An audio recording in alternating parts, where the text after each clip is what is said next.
Welcome one and all back to the vitriol stream. Oh man, I pissed some people off a minute ago. Always love that. Is it bad of me that I kind of enjoy ruffling people's feathers a little bit? I mean, we all do, right? We all have to a little bit, right? I mean, come on. Don't lie out there. I know you do. I know you do, especially when you're speaking truth.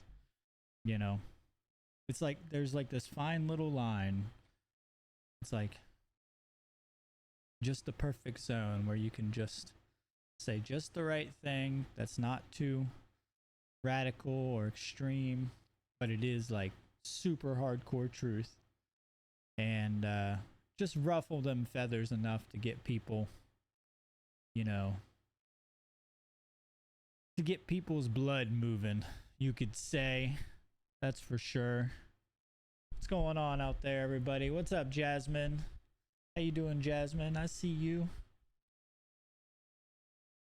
I see you. Yeah, I'm gonna be playing some Cyberpunk over here. Been doing a bunch of stuff today. Went over to Skatopia. Worked on a bunch of stuff. I got some stuff we can talk about, like always. Let's see here. Where's my game? Switch to game. Hey, everybody. How you doing? All games. No. My games. Own games. There we go.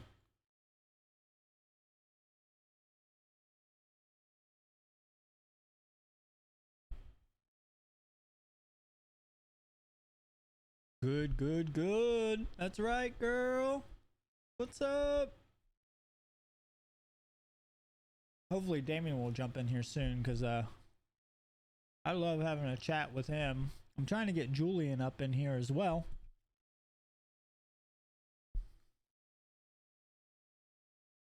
Because he is a good philosopher. I like Julian. He's a smart guy. I think it'd be cool to have him on this.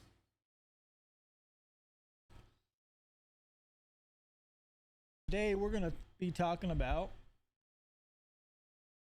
ironically, right? Ironically, whether, you know, doing creative endeavors in the form of entertainment actually, and to what degree it actually brings about change towards ending slavery. That's what I want to talk about today, as a, you know, hard pill to swallow. And hopefully Damien will have some good stuff to say on this today. I'm gonna try to get Julian up in here. Yeah, Julian from the Inhalants. He should be jumping in soon. If he joins the Discord. I told him to join the Discord, so I'm hoping he will. Definitely will. Okay. As always, to start this off, I want to do some house cleaning. Make sure to check out my real work over here at seedtruth.com. That's where we bring critical topics about the human condition, mind control, the occult, esotericism, whatever you think of, anthropology, human history, human origins, ancient cultures, paganism, religion. We talk about it all over here on this channel. You can check out all the conferences right here, all the videos right here, and our most recent one, Seed 5. All right, there's also a bunch of essays and articles and all kinds of stuff that I've written, presentations. There's other presentations. A presentation I did for a conference in Italy, presentation for the Funnel 3 conference this year. There's all kinds of good stuff on Rosicrucianism, Thelema. Man, I piss so many people off with the stuff that I talk about. Like Thelema, that's another one that really brings them out of the woodworks. You know, you start talking about Thelema, oh my god. they immediately think you're a Satanist, and then they listen to what you have to say and what you're doing and see what you're doing, and then they're like, what? Like, it doesn't make any sense. How could he be, advocating for Thelema and be a great worker and be a positive influence on people and be creating goodness in the world? Oh my God. How could he? There's no way. I don't know. People are just so black and white with everything. But you can check out the Cubbyhole podcast. That's on this. You can check out the store. There's a lot of merch there. A bunch of other stuff. Sorry about the buzzing in the background if you can hear it. It's actually my AC. This mic picks it up like really bad. I'm trying to fix that. Hopefully I'll fix it soon. But it is hot in here when I run this big computer. That's for sure. Alright, we're going to be getting into Cyberpunk. Let's pull it up. Did I start it? I guess I didn't start it. 54 years ago? What? Last modified 54 years ago. Ignore. That's a glitch. That's wild. That's a wild glitch. Damien said he's eating, then he's going to jump in. Pull this game up. I think I'm about to try the PS5 controller. For now, I'll stick with the Xbox, but I mean, I did spend like $150 on this stupid piece of plastic with these circuit boards and shit. Oh my God. What we got over here? Jasmine, so behind on Cubbyhole, listening to a lot of crazy life stories. All right. I was on there. It was hard to actually do that interview with him. I'd love to come back on. I think he was so excited. You know how he is. Just like, man, that was like the weirdest interview I've ever done. That's for sure. The weirdest interview, but it was still good. Probably let people know a couple things that they didn't know about me. I know I pissed some people off today by sharing a little bit of gameplay on the Seed Truth Academy page. And that's all right. We're going to talk about that today. We're going to really hammer on that today. Once we get Damien in here. Because he's a good person to chat with about these things.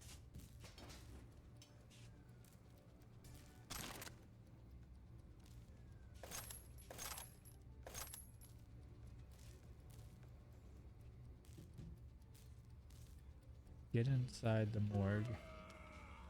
Oh.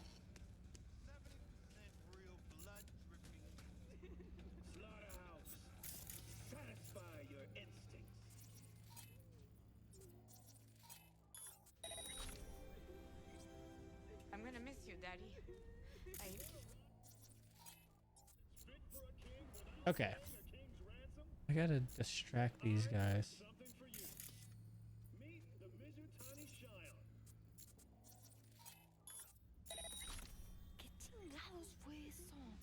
What?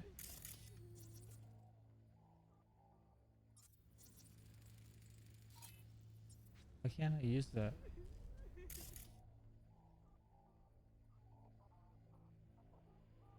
I can't do that one. Weird.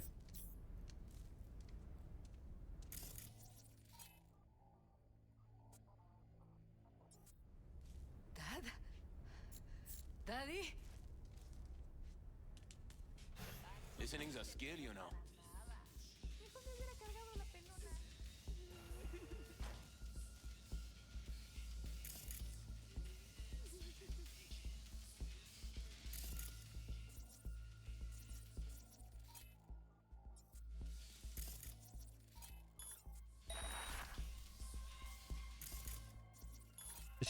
Distract, let's go.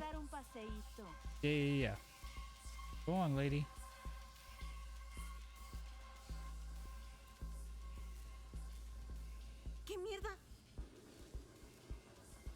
Shit, I can't get behind her.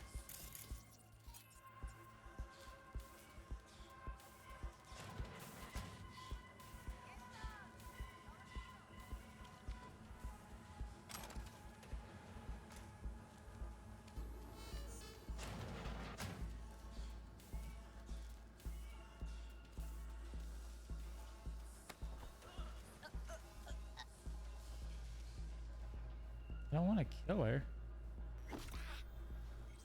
There we go. Take that. That's the outside. Oh, there is a back door. Fuck. Well, I made it anyways.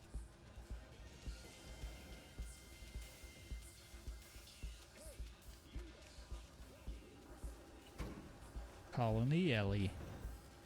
The elevator. Man, I love this city. You know?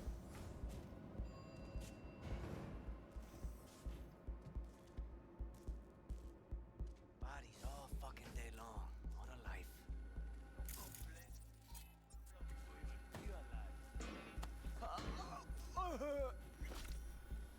Take him down.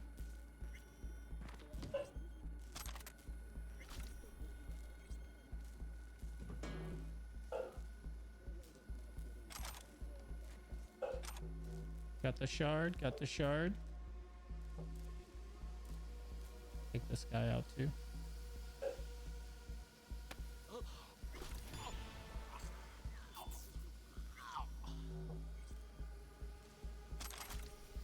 Nice, nice. All right, what else we got in here?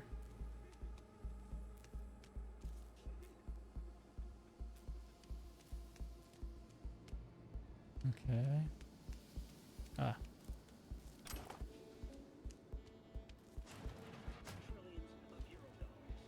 Oh, I didn't have to take the elevator? Mechanical gauze. I just need to leave? Alright. Let's do it.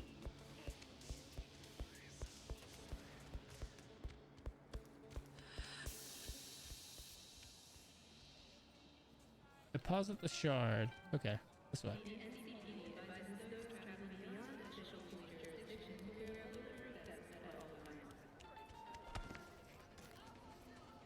Get out the way! What? I'll get out of your way, little kid. What are all these kids doing out?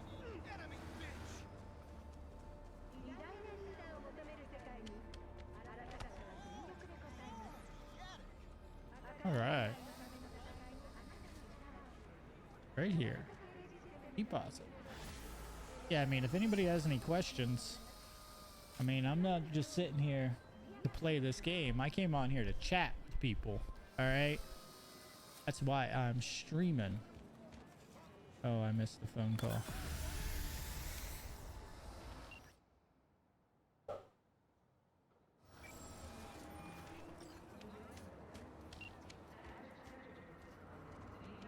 Talk later. Vaya con Dios. Let's see.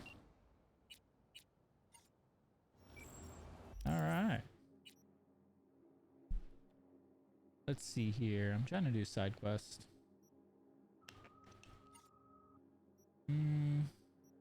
What else we got? I guess we could do the Delamain quest. Or wait, we got this one right over here. Yeah, let's do that one.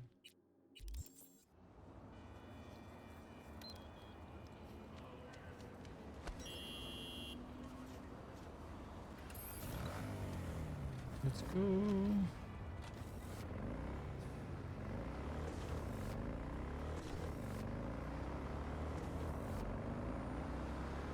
I don't know why, but he kind of looks like from this angle. What's his name? Bruce Campbell from Evil Dead. Like just the shoulders, the backpack. Ooh, it's down there. So I need to go around. Okay. It's kind of cool that there's no, like, what would it be? Like trail that you have to follow? That's kind of cool. I kind of enjoy that.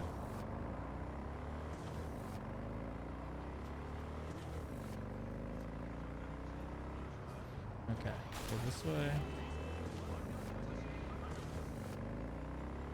Then this way. Then down here. Oh, you know what this place is? This is the monk. I remember this guy.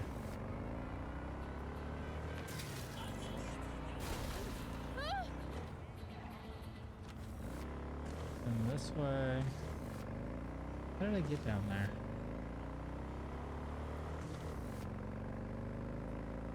I think I gotta go. Right. Okay.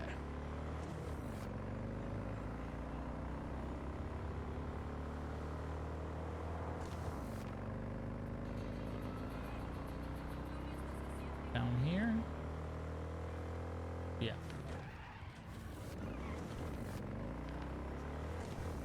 All I can think of is Akira, the anime, when I have this bike. That would be so cool if they put that bike in this game. I wonder if that bike is in this game. I'm sure you could get a mod for it. That'd be epic. Okay. This way. Hey, did I do something?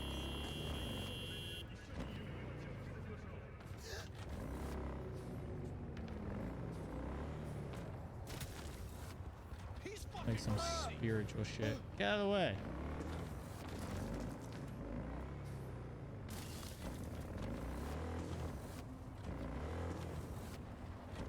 It is hard to achieve peace if there is a demon never leaving. You have nailed that. Contemplation is like the silence in the eye of the storm. You start to fade. You have no strong roots to this world. You are losing touch with yourself.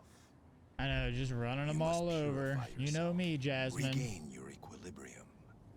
I can help you. Get Sit out of the down. way. Okay, I'm listening. I'm listening. What you got? What you got? Monk. In the city, you are cut off from nature. Metal, concrete canyons, neon eyes.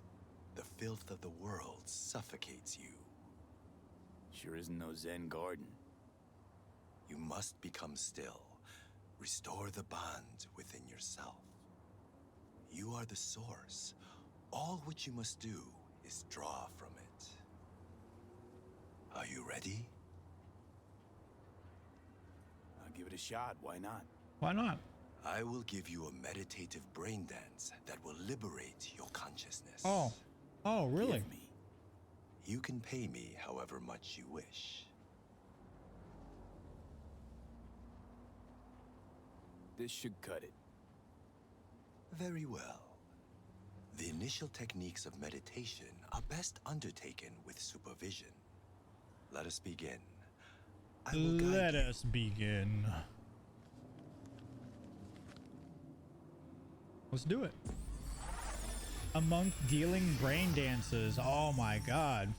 How taboo. This is a meditation of the earth element. Spirit of nature, Mother Earth, I send you greetings. We are of one blood. I am you. You are me. Oh, Mother Earth, I and all other creatures from you created. Cleanse my body and soul from pain, sickness, impurity, and the negative energy from negative people, worlds, and dimensions. Give me the energy of life. Give me health, youth, wisdom, knowledge, strength, joy, happiness, and inner peace.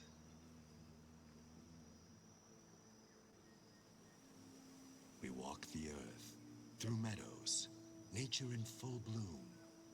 We remove our shoes, feel our bare feet touch the soil. Dude, I'm grounding every day. I walk outside every single day, We barefoot, sense joy, tranquility, spread my lightness, toes wide, you know, get grounded.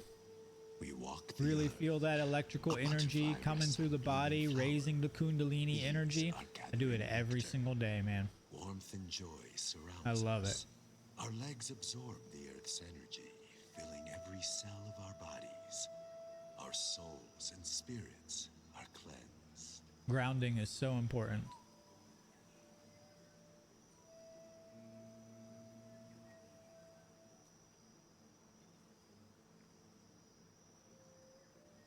As always, I have a giant chunk of ginger here. There is no life I'm gonna without eat you or the other fresh elements. on stream. Here we go. Look, I'm gonna eat this piece of ginger. It's a big boy. Thick boy. Has some girth. Hello?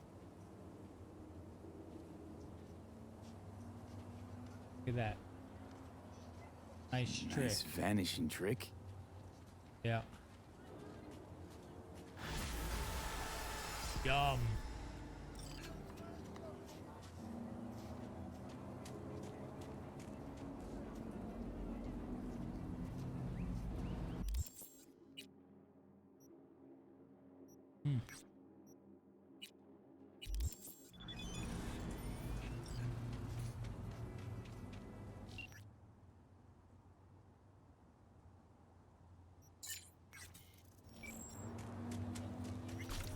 It's up there.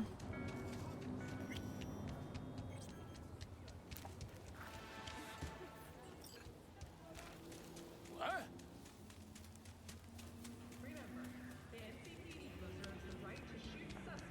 Let's go. Installing update. This may take several.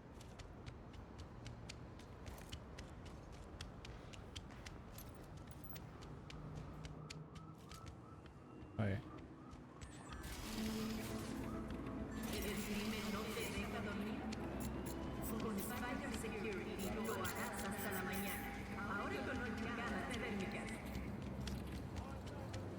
I need double jump. I need to go to the Ripper Dock. Because I want double jump instead of this invisibility shit. Oh, you dick. I guess pedestrians don't have the right of way in Cyberpunk.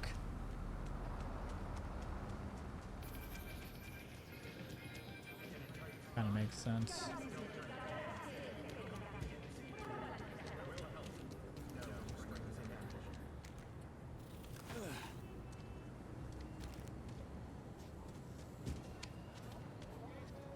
There it is. There it is.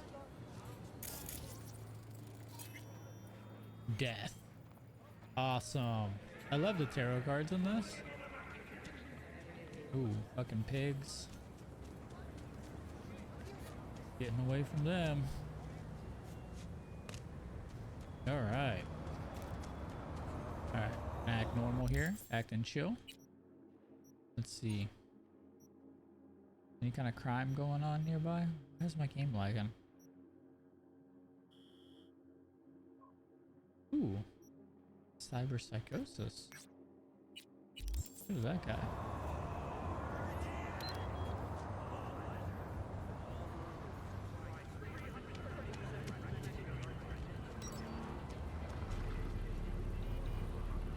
Let's go.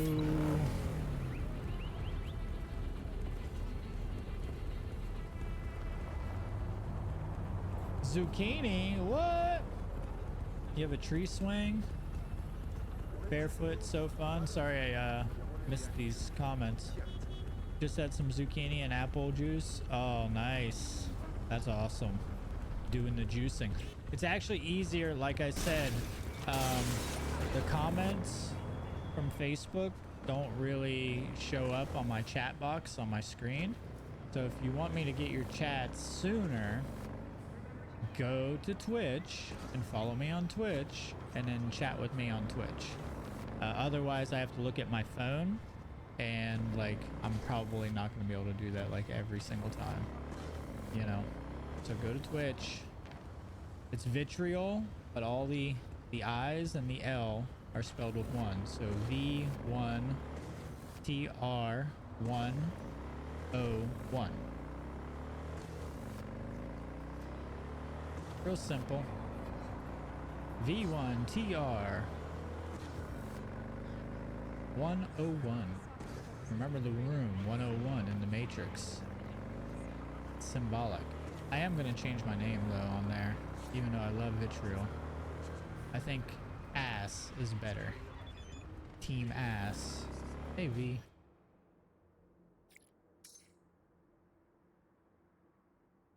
You know, anime soul streams, ASS, team ass, either kicking ass, getting ass kicked, kissing ass, you know, spanking ass, whatever it might be.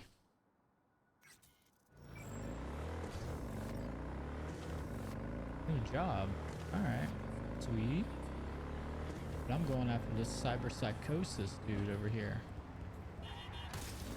Dick. Oh shit. Oh shit. Up in city center, all units in the area respond. Roger, unit responding. Any plans for the evening dispatch? Dispatch, do you copy? Damn, one of these days. All units be advised. Suspect remains in the vicinity. Let's go. Eat ass for freedom. Eat ass for freedom? Logan. My brother. I don't know about all that. How do I get into this place?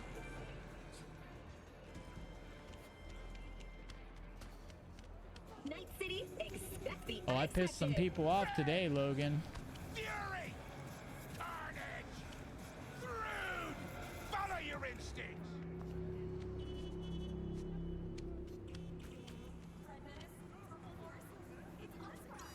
Okay, I gotta look at this map.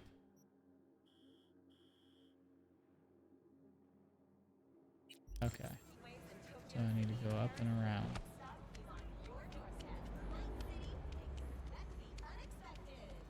Ooh.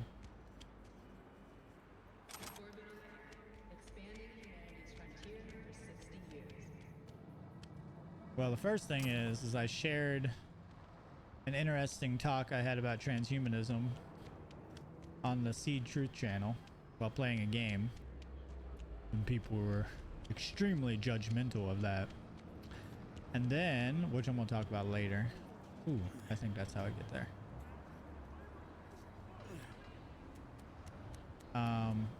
And then I did my post today about you're not gonna sing or play your way out of slavery, and I really don't think people like that one. That really picks some people off, which we're gonna talk about here in just a little bit once my buddy Damien gets in here. All right, here we go. Answer. V, hey. Some construction workers went on strike after finding their tools in the morning covered All in right, blood. all right. Their site's a parking lot where gangs have been known to pop up. Gang violence is a maybe, sure, but my money's on a cyber psycho attack. If I'm right, do what you can to incapacitate him. I'll take it from there. Well, I mean, from our perspective, it's, you know, not offensive. I'll get into why it's offensive. I understand why it is, because I get their mindset. What's going on here? What the fuck? Oh, wait. I was doing the wrong thing.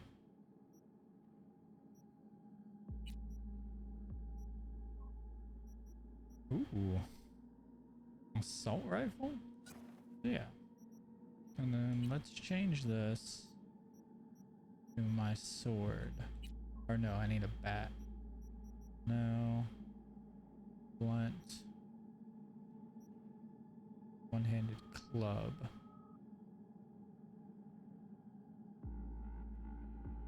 Ooh, I don't want it to be lethal.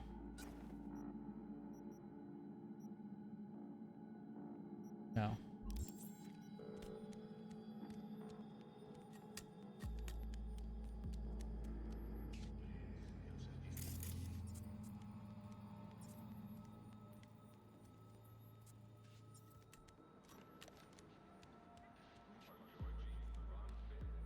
It's a little too quiet.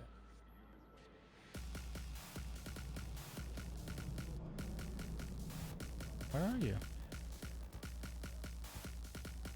Oh, there you are.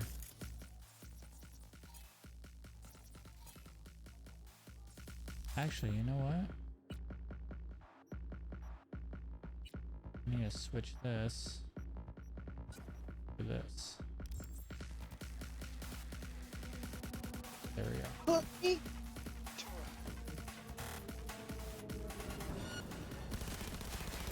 Hello.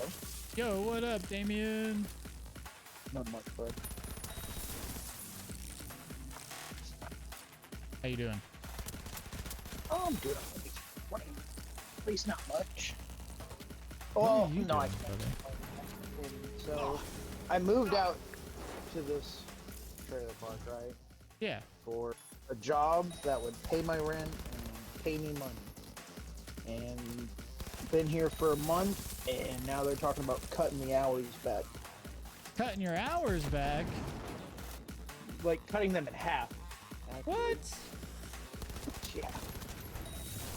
That's bullshit. Which, I understand the rent's still going to be paid, and whatever hours I work, I'll be paid for. It's just sort of fucked that.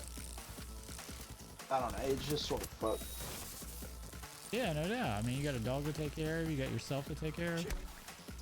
Right. Well, I mean, with the rent being paid, honestly, that stuff's not that expensive. Right. Yeah. fair. Yeah. Carnage. But the whole fucking thing of, I still owe rent at the last place I was at. Hmm. Sounds familiar. And, right. Sorry, I had to throw that one. No, I mean, it's a fair jab, bro. Deadass, I can't even be mad about it because you're not. I can't say that you're wrong, but you're not right either. So it's like I said, it's a fair jab. Oh, thanks for the follow. Fuck your follow. I seen what makes you cheer. No. What makes you No. cheer? What's that from? No, it's from Rick and Morty. Oh, I haven't watched a lot of Rick and Morty. Yeah, it's from his HeistCon episode. He says, "Screw your booze. I've seen what makes you cheer." Or whatever Oh. the fuck. Cool. Because he was in there talking shit about Heist, and basically the crowd was booing him. Oh, is that Jasmine? Did Jasmine get a Twitch channel? I appreciate the follow. Yeah, it's so much easier over here. Like, you see how quick I can respond now? It's way quicker. No, yeah, no, I figured it was quicker because it's all one interface.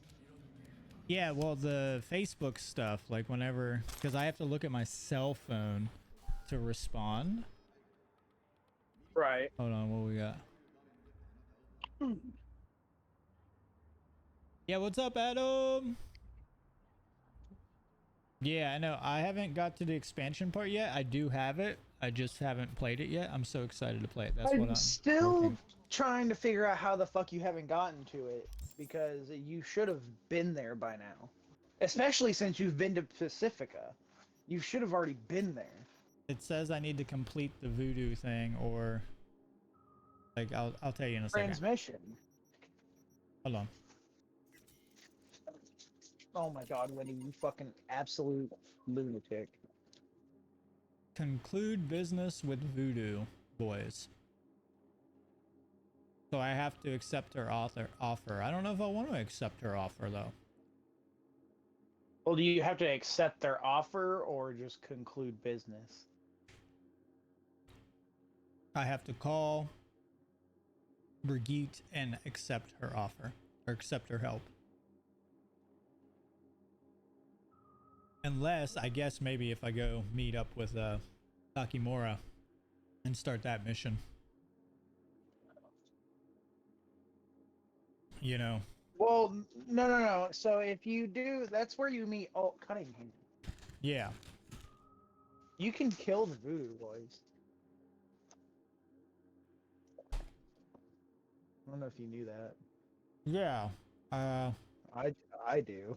I fucking killed them. Fucking pieces Did you of accept shit. the offer and then kill him? I knew you could. I just haven't done it. Yeah. So essentially, they bring you in and they have you meet Alt Cunningham, and then they try to,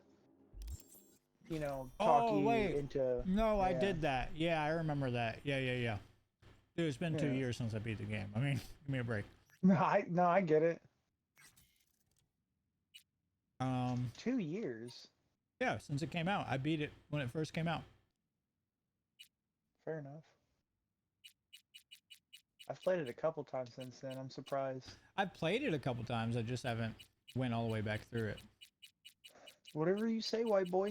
It's all right. Why the fuck did I don't want a pistol. Alright, I want what my was her name? fucking katana. I don't see her fucking name here.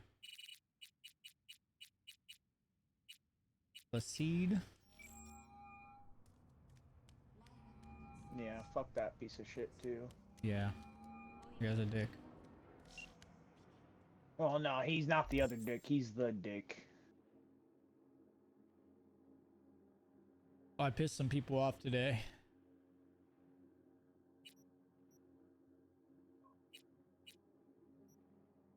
Oh, Jesus. Oh, there we go. Aha! As I expected. The biochip. I'll let you have a peek. If you can help me, that is. I am glad you have had change of heart. Where can we meet? You come to our chapel in Pacifica and must wait by the altar. Fine, I can do that.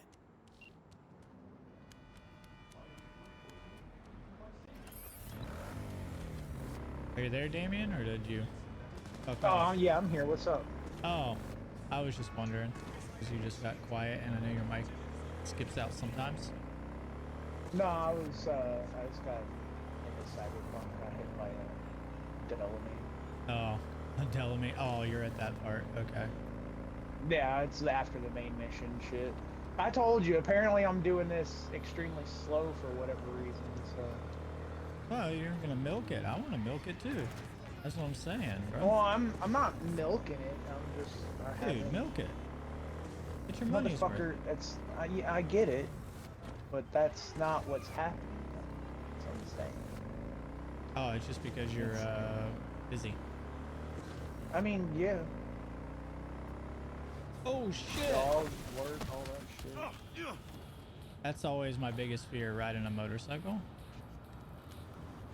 I don't know why. I it's want to not know how this playing turret very works. good. I need to. I guess I'm gonna lower So the graphics. I ended the prologue with almost $300,000. Really? Yeah. Graphics. Custom. Steam Deck. What?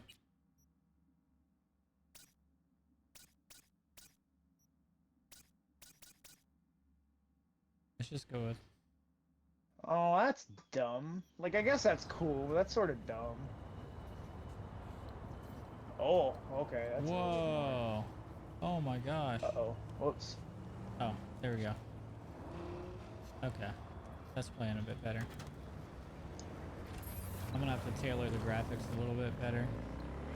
Oh, I don't want to go that way.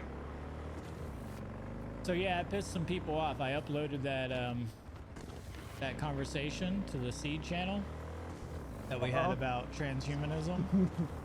Yeah. And yeah, I got some negative comments. I got likes, but then I got negative comments from people. They were pissy about it. They were like, as Eminem said, the fucking conservative Eminem. What a fucking pawn. If you don't got anything good to say, then don't say it. And I was like, bitch, dude, we said all kinds of great things in there. Maybe you just didn't watch it or you didn't understand it. But What did we say that was so, like, controversial? He's an old guy, and I think it just comes down to the fact that we were playing video games in general. And that's, like, I figured that that's going to be, like, the biggest, you know, thing that throws people off. Why is this game like so laggy like this? Oh, Jesus So Christ. I weird. forgot how fucking, like, unruly the Colby is to drive. Because I know within the community, video games are seen as such a bad thing, right? What? Yeah. Oh yeah. Just like, dude, it's the same kind of bullshit that when you first had an electric guitar come out, you had your religious parents that came out and they were like, oh, look at you playing your electric guitar. You're never going to get anywhere doing that, you know, blah, blah, blah, blah. And I'm not saying you'll get anywhere playing video games, but, you know, maybe in consciousness you might. But point is, and we'll get to that. I think I missed out on that opportunity. But the point is, people do make a living playing video games, first of all, but they looked at it, they looked down upon it, right? They're very, very extremely judgmental. Yeah, They're like, it's just like anime, dad and right? my mother that all the time. It's like anime as well. Like anybody who watches anime, you got to be a kid, blah, blah, blah, blah. And it's like, no, dude, like anime has some of the most adult themes and philosophical concepts that you ever come across. Better than any fucking cinema movie. And the same thing with movies too. You know, people say that about anime movies. is just an art style anyways. It's just the name of an art style. Yeah, but the point is that I look at it as punk rock cartoons. That's how I would call it. But yeah, it is just an art style. It's just more punk rock and more philosophical cartoons. It's less westernized. You know, obviously it's Eastern. It's Eastern cartoons. Pretty much what it is, right?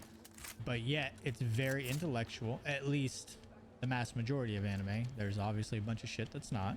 Just like any art, it can, you know, align itself to things that are intellectual and intelligent and high creativity, you know, and then other things that are not, obviously. And they can be cringe and pervy and, you know, dumb. And sometimes that's good. Like, it's good to have a little bit of that degen stuff in there. We're humans, by the way. This is the thing that I hate within our community, is this bullshit puritanical ideology, you know, where it's like, if you're not pure, you know, and it comes out of neo-paganism, or not neo-paganism, Neoplatonism, correction. A little bit of neo-paganism though as well. Are you when you say community, you mean like the community at large or the well, I guess I should define that. Definitely the freedom community, but what I do mean by that is the general aspect of just like culture, like the I mean definitely the freedom community, but I would say that expands beyond just the freedom community, also to you know, religious communities, and just I guess I'm just using the word community as in the people who all say those things, that community, whether you're religious, whether you're coming from the freedom movement, whether you're coming from, you know, political ideologies, whatever it might be, right, you know. Fair enough. I actually, like, I have it on my list. I have 2 things that I'm gonna make some videos about here soon. The first thing is why video games are not your enemy, pretty much, and why AI is not your enemy. So I'm gonna tackle both of those. Those are not the names of what I'll be. Those are just, you know, quotes, just to kind of, or notes, just to get me started on it. But I'm going to show all the benefits, and I'll show the cons as well. I'm also going to debunk a bunch of shit.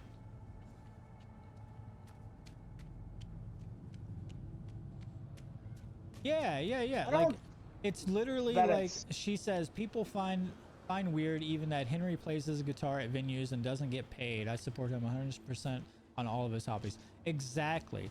Like, this is the other thing. Like, people always take it into an economic thing. That's the, you know, nuclear family ideology, you could say, in a way. Right? Oh, you mean doing shit just because they enjoy it? Yeah. You can't do things that you enjoy, right?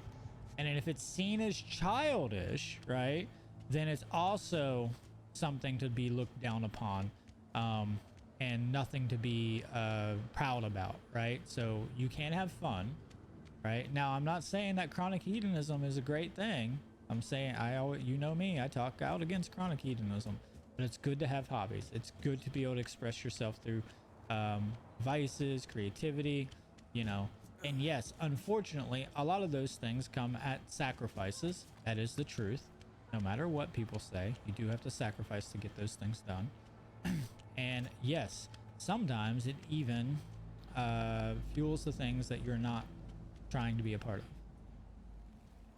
Yeah, you got it. You got it, Logan. Everything's Masonic. Everything's mind control. Yes, sorry, guys. I'm just like running in circles here as I'm talking.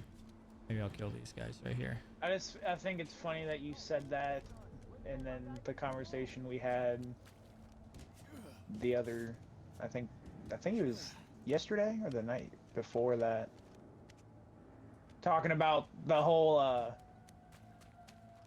doing shit just for the fucking betterment of mankind, not to just line your fucking pockets. Yeah. Yeah. Well, of course, you shouldn't just do stuff just to line your pockets. That doesn't mean you shouldn't. Nah, man, you gotta be fucking mad to line your fucking pockets. That's be mad funny. about You can knock it. these things over. That's wild. That's so cool. I didn't expect that. I expected Logan? just to like that. Oh, what? You looking at me? What's up? Hello. What's up, Logan? Can you hear us? We heard you. All running away. Except everybody in these broken ass fucking like mics and shit. I know. And Logan's a content creator. What the fuck, Logan? Big lag. Is there a way for me to watch the video and hear the conversation in real time? Actually, yeah, I can help you with that. Since you're probably doing it all on your phone. Give me a second. I will stream it on Discord.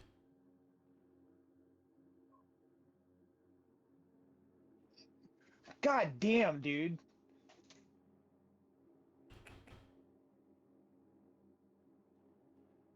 Mother, do you want the beef? I'll beat you with my fucking gorilla arms. Come on. There's a little stream in Fucking do Discord this. you can watch from now. That way you don't have to have Twitch up. Oh. I figured out what solo is. What's solo? Easy level. Let me play. It's just beating the shit out of people. Oh. That's funny. Look, man, I got them fucking gorilla arms. I'm gonna put that shit to use. Let me turn him up a little bit. We'll talk later. Is that working?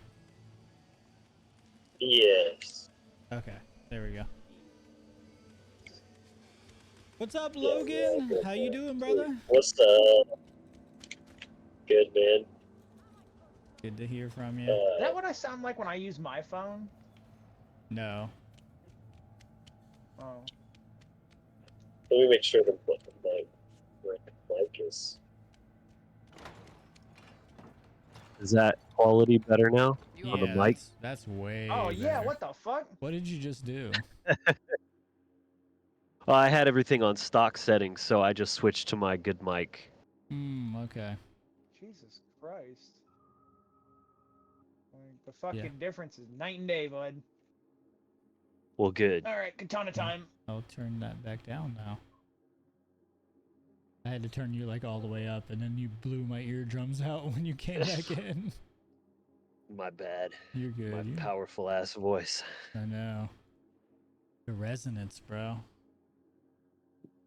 The resonance. Yeah, I speak at 432 hertz, so it's no big deal. Oh my god. No big deal as I stroke myself. So how come Placide didn't know about the biochip? So what do you think, Logan? You got something to say about that topic? Which one? The topic of people looking down upon like certain creative endeavors, hobbies, whether that's coming from like a religious background or like an economic point of view. You know, we've all heard it before, like back when you started playing guitar. It's like, oh, you'll never get a job doing that, blah, you'll never make money doing that. If you play video games, you know, you're just a child. If you happen to watch some cartoons, you know, you're, you know, no benefit to society. The watcher did not notice the biochip. Yeah, I've got Strange. lots to say about that. I mean, there's a lot to that, for Yeah, sure. I know. Complicate our work. There's, I mean, there's kind of the general idea This of subway tunnel? No. the part of the childlike transcontinental spirit maglev system. in general is When all states were demonized. connected. It's Like quelched the net, from it too crumbled you know after the war. children. Right. It's, you know, you gotta grow up like this is a hard world. You're in for a rude awakening. You know, you gotta wise up and grow up and all that shit. And you know, there's no time for such childish things. That's part of it. You know, and then there's people that are gonna attack or discourage anything that goes outside of like the safe path, you know, the whole just get a job and or go to college, get a job, retire, all that. Fuck the safe path. Not good for anyone. Yeah, so I mean in regards to like the musician path, it's like, oh, that's just a childish hobby. You'll never make money with it. No better place for you to And interact with maybe the there's some truth to that at times. It's hard to make money with that. It's weird how that's, I mean, side tangent, but that dynamic is interesting in the modern day because it's like the record label model is pretty much obsolete now. So that's not like if you're gonna make money off of like record sales, that you know that's not the business model anymore. Right. But it's easier than ever to put your content online, build a following, and you can monetize that in many other ways through merch. Obviously, touring is still a pretty decent revenue, and then all kinds of other stuff via the online platforms, you know, Patreon and things like that. But anyway, a side tangent. No, but I agree with that. It's a good point. I've told a lot of people about that. Within the more truthy, freedomy type, I think that's just kind of the typical pendulum swing, the knee-jerk reaction that is all too typical of the psychology. When people come into a new paradigm, they tend to look down on where they came from, right? What they just were, now they're super judgmental of it. So once they're so-called awake, suddenly that means that you can't do like mindless entertainment, right? That's the bread and circus, that's the mind control, all that kind of stuff. You know, people kind of say almost with hubris, like, I can't even watch movies anymore because all I see is the symbolism. It's like, yeah, that's like the best part. Right, I know. That's what I always tell people too. Yeah. See, that's the thing. Yeah. Like, if I watch it brainlessly, then it affects me more. If I'm aware and conscious of these symbols, I actually twofold can defend myself. First fold. Second fold is that I can also extract or like pull out a lot more positive, life-changing, motivational, you know, allegories, symbolism, you know, whatever it might be, that is embedded within that creative media, you know. So I think that's really important. And at one point I was telling people who were awake, you know, turn your TVs back on and watch a couple films. Don't become chronic about it. Find your balance, you know, find the time to do that. Make sure I would put it in the realm of like, hey, make sure you've taken care of your responsibilities at least, you know, because obviously chronic hedonism is very negative and you don't want to go down that path. But it doesn't mean that you can't have some enjoyment. It doesn't mean that you can't even motivate or inspire people with that enjoyment or enhance consciousness with that, you know, enhance the field of consciousness. There's so many different aspects of art and media in general that does play a big factor and component to you know, raising consciousness and getting people on the right path. So I think absolutely, I think that's really important. I think it's unfair to just lump all entertainment into one big category. Like, there's a huge difference between watching, you know, a really deep, well-made film and throw on the fucking Kardashians, right? You know, and like, I definitely don't advise that. No matter how awake you are, that's just toxic mental sewage, you know. Right. Yeah, it does matter what you're consuming, you know. That's for sure. The sources do matter.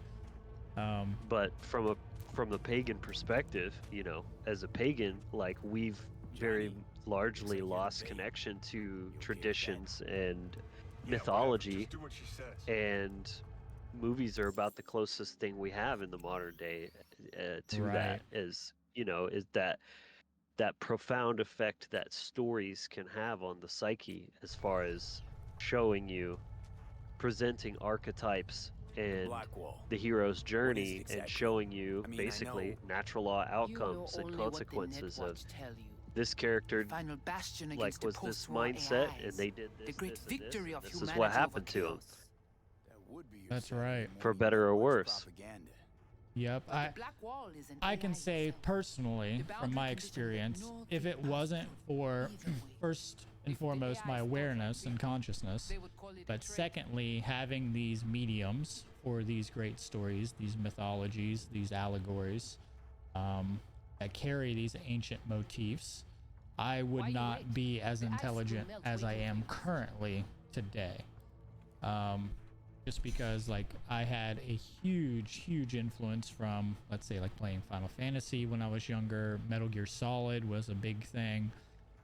You know, Hideo Kojima is fucking a genius. And yeah, absolutely. I mean, if it wasn't for those things, I wouldn't know as much about the world, about the culture, about my own self, about geopolitics. You know, I would be much more ignorant. And it's funny because when I run into people who actually, like, don't have any kind of media background, it's so wild, like, how much they don't know, right? Like, it's literally like they've been sheltered from the entire world because of that. I've talked to people about this, and I'll ask them, like, hey, have you seen this movie, or you know about this concept? Like, I've ran into people who have never watched The Matrix, and I'm just like, wow. And then I asked them about like geopolitics, and they're just like, or like allegory of the cave, you know, Plato and stuff like this, and they're just like, what? You know? I'm like, where have you been? Yeah. You know? That's actually interesting.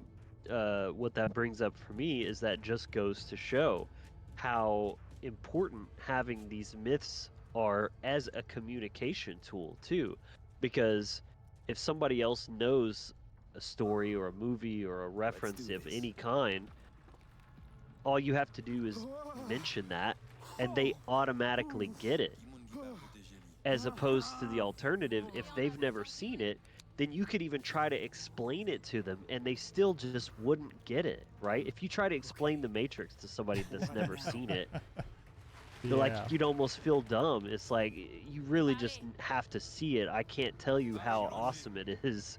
You know, you just don't, you won't understand. So, funny enough, that's actually a decent reference to the Matrix in and of itself. Because he even says the same thing to Neo. Morpheus does. Explain the Matrix. He can't explain the Matrix. Yeah. Right. That's so true. How ironic. Yeah. Nice. Yeah, it's like installs these archetypes in people's minds that they get from a experiential level. So then it's so much more potent than trying to explain things literally or conceptually. Right. Because they, you know, when there's that visceral experience that has emotions tied to it, and, you know, empathy and all that kind of stuff, it's just it goes so much deeper into the psyche. I love this stuff. Yep. That's why I want to make a little series on it. Go ahead. We must find the data on alt. I would say it's the whole thing of storytelling. It's how we've evolved to what we are. It's not just being able to communicate. It's being able to communicate through ages, through stories, through allegory. Yep. Yeah. I mean, that's why even marketers still use that as the most effective way to sell. Yep. is by using stories. And you take any marketing course, and that's what they're going to show you. It's not just like, hey, here's this awesome thing, here's the features, here's the problem it solves. It's like, there I was, I didn't know what I was going to do. I was totally hopeless. I had this problem, and then I found this thing, and it totally changed everything. And now I'm like this, and my hemorrhoids are totally gone, and I'm smiling and winking at girls with confidence again. My hemorrhoids are gone. Good one. Good one. Chocolate ass cream, bro. Yeah, see, I've been streaming games, I don't know, maybe for a few months now. And that's why, like, I've been hesitant. Like, you've been doing it since I moved here. Well, I haven't been here a year, so it's been since I got my internet here, which was, I think, around February. You were streaming at your grandmother's too long. No, I tried to, but it didn't work. Where am I supposed to go? I thought you did. I think we were... But I'm the only one with No, I streamed like interviews and stuff, but no, I couldn't stream gameplay there. It was way too slow. Yeah. My apologies. But yeah, one of my hesitance about like streaming on my Facebook was because I knew that I would bring the people out from the woodworks who are going to be like, oh my God, I can't believe he's playing some video games and then he's talking truth over here. Blah, blah, blah, blah. And I think it really does have to do with this very toxic puritanical ideology that people have. Where, like, if you do not live up to this pure image that they have built up about their, like, what they've expected, their expectation about what you should be. And as soon as you break down that archetypal image that they build up of you, and I know this from personal experience being in front of the camera so much, from many years of being popular with skateboarding and all that stuff, right, and being on MTV and being in Rolling Stones and all that fucking shit, that as soon as people realize that you are not what they have imagined you to be, this archetype that they build up of you, they immediately go into negative judgmental response, as you were talking about, Logan, the pendulum swing, right?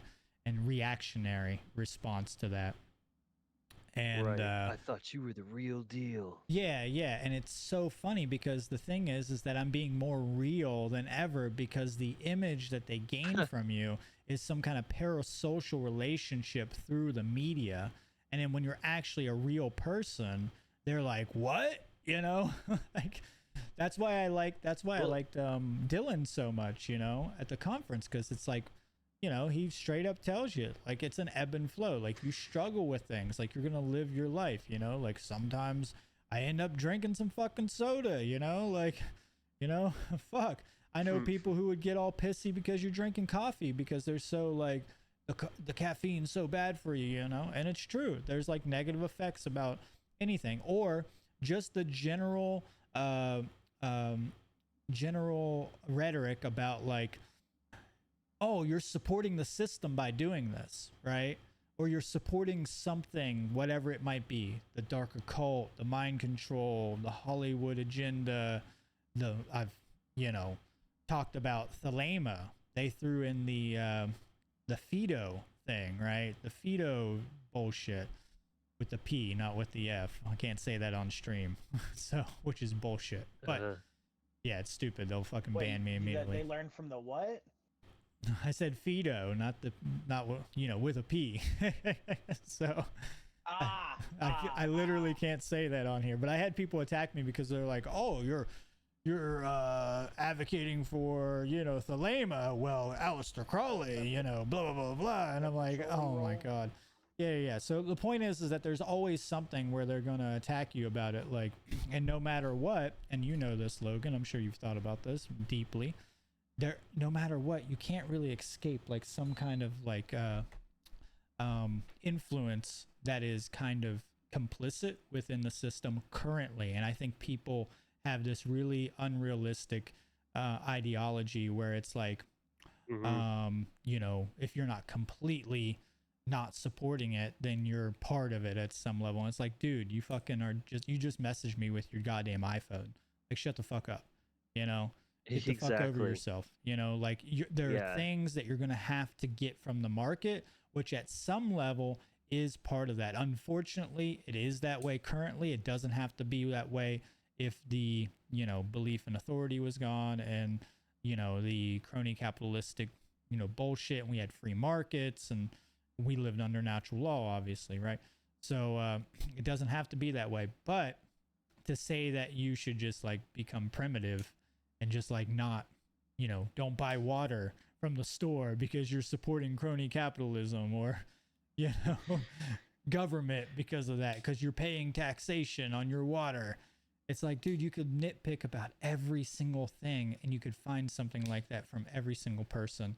And that's that artificial, like, puritanical, like, that's what I call it, the puritanical archetype that people put on truth speakers, you know, or gurus or spiritual teachers or whoever it might be, right?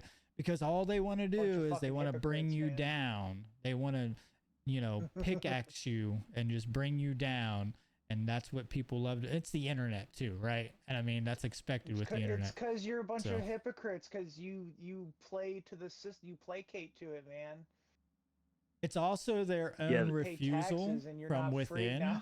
It's also their own refusal from within to be able to accept those things within themselves, right? Because they haven't dealt with the shadow and they haven't learned what it takes to, you know, actually do the work that we do and to make a change and, you know, to actually do the inner work. So it's a big projection onto somebody else. I think a lot of it can come out of Christian programming as well, because again, and we talked about this the other day with the whole look at the archetypes that you're working with, right? The pagan gods are like more human-like than anything, whereas the Christian God, you know, or deities, God and Jesus, they're perfect. And so everything is filtered through this, like, we're just way down here, we're pathetic, powerless, weak humans. And then there's this standard of perfection that's being projected out, and then they hold you to that inadvertently, whether they're even realizing it or not. Because, you know, I mean, you can kind of see this playing out in celebrity culture even. It's like people feel like they hate their lives, they hate themselves, but then they idealize and worship these whoever celebrity they like trauma bond with, basically, and then they do the same thing. They project this perfect image onto them, not seeing their humanity, and then that's kind of the same thing that they're doing with us. But then we almost get this extra layer because we're these truth speakers, so we're supposed to be all about the truth, and somehow that means that we're like 100% perfect as well. Man, it's a nice combination, deep philosophy and just like shameless virtual sex happening on the screen right now. I know, right? I'm like trying to keep my train of thought. I'm like, so anyway, I mean, what I was saying was, so yeah. Yeah, I know. But yeah, there's a lot to that for sure. I mean, I was having a conversation the other day with somebody about the money thing. You probably seen some of the posts. And, you know, people arguing that money is just all inherently evil. I'm like, well, tell me how, like, specifics, not just blanket statements about it's all evil. Like, tell me how it's actually. First of all, you have to define evil, right? Something that's either causing harm or destroying freedom. That's how I would, you know, define it. And I said, so, like, let's get really down to earth, specific here. If I buy some produce from a local organic farmer, tell me how that's evil. Like, where's the harm? What's happening? You know? And he's like, oh, it's literally just harming all life on the earth by doing that. I'm like, wow. That's when I literally just said, okay, you know, have fun. I'm not going to continue with this conversation, because what do you even say to that? Yeah, the funny thing with that is it's literally like contradictory to volunteerism, right? So it's like, oh, Right. wait, because it's got a lot of these people are like, yeah, I'm all for like volunteering my trade over or whatever. And then at the same time, they're like, oh yeah, fuck money. And I'm like, well, you mean like people can't voluntarily like trade then? Like literally between each other? Like you can't make a moral transaction between somebody else for whatever they happen to see of value, you know, that they have picked for their value. So it could be barter, it could be a medium of exchange, it could be whatever it is. And right, I just can't. I'm just actually Damien and I had a destroy conversation about that from, the other day. from either side. Like We had a pretty either you deep go, conversation about that. Yeah. either you remove the money aspect and say, okay, so like what if we just decided that quartz crystals be the medium of exchange instead of like fiat dollars? Well, Now is it still evil? The issue that we ran into is that if there is a centralized medium of exchange, it leaves a very large opening for the issue of greed and slavery. Because eventually someone's going to get to that point where they're like, well, I want to fucking have all this shit. So if it's a centralized medium of exchange, that's the biggest issue. Yeah, but that still comes down to greed, because the thing, the thing that makes it that way is scarcity. Scarcity is what gives money its value. That's why money printing is bad, because it creates it, it makes it less scarce and therefore less valuable, and therefore literally stealing the value from the people that are holding it. So if you did away with money, all the money is for is exchanging other goods and commodities, which also have scarcity, therefore value, therefore why somebody would want to trade dollars to get those things. So even if you did away with the money system, there would still be people that are like, oh, land is valuable, let me hoard all the land or all the crops or all the whatever. You know what I'm saying? That's the problem, right? It's not money itself. It's greed and hoarding and things like that. I agree that those things are problematic, but people act like if we just did away with the money slavery system, that everything would just all of a sudden be kumbaya, and that's just so childish and naive. That's not the real world. Nope. That is not the real world at all. That's right. It's not. It's a symptom. Plus, I mean, you've just made things harder on yourself, because now you still need things, but now you've just done away with a very convenient medium of exchange to get those things. So unless you're actually advocating, like some commies would probably just say, everything should just be free, which, like, good luck with that. I mean, even, going beyond like the basic level of something like food and housing, right? And healthcare, I guess. These are rights. Have an argument for that. So you're saying that you've never done anything in your life, and this is the only issue that I have with what you said, is that the commies say that things should be free. Is that you're saying that you've done nothing in your life that you didn't get something in exchange for? Nothing at all. That's not the point. I don't understand the question. Okay, first of all, Logan, let me introduce you to Damien. He is like the devil's advocate from hell. So I love it. He's great. I always want that. That's that's vital. He's great, and he's not a commie, by the way. So, but we were having this conversation the other day. I'm literally just trying to understand what his question is. He's questioning whether, like, he's saying, like, is there nothing in our everyday lives that we just do altruistically, right? Without, like, needing anything in exchange for doing those things, right? And that's not the point of that. The point isn't to say that you can't have, like, altruism at some level, even if that actually truly exists, because no matter what, you're, like, getting some kind of, like, dopamine hit. You're getting something from that, whether it's biological, energetic, or like communication, or socially.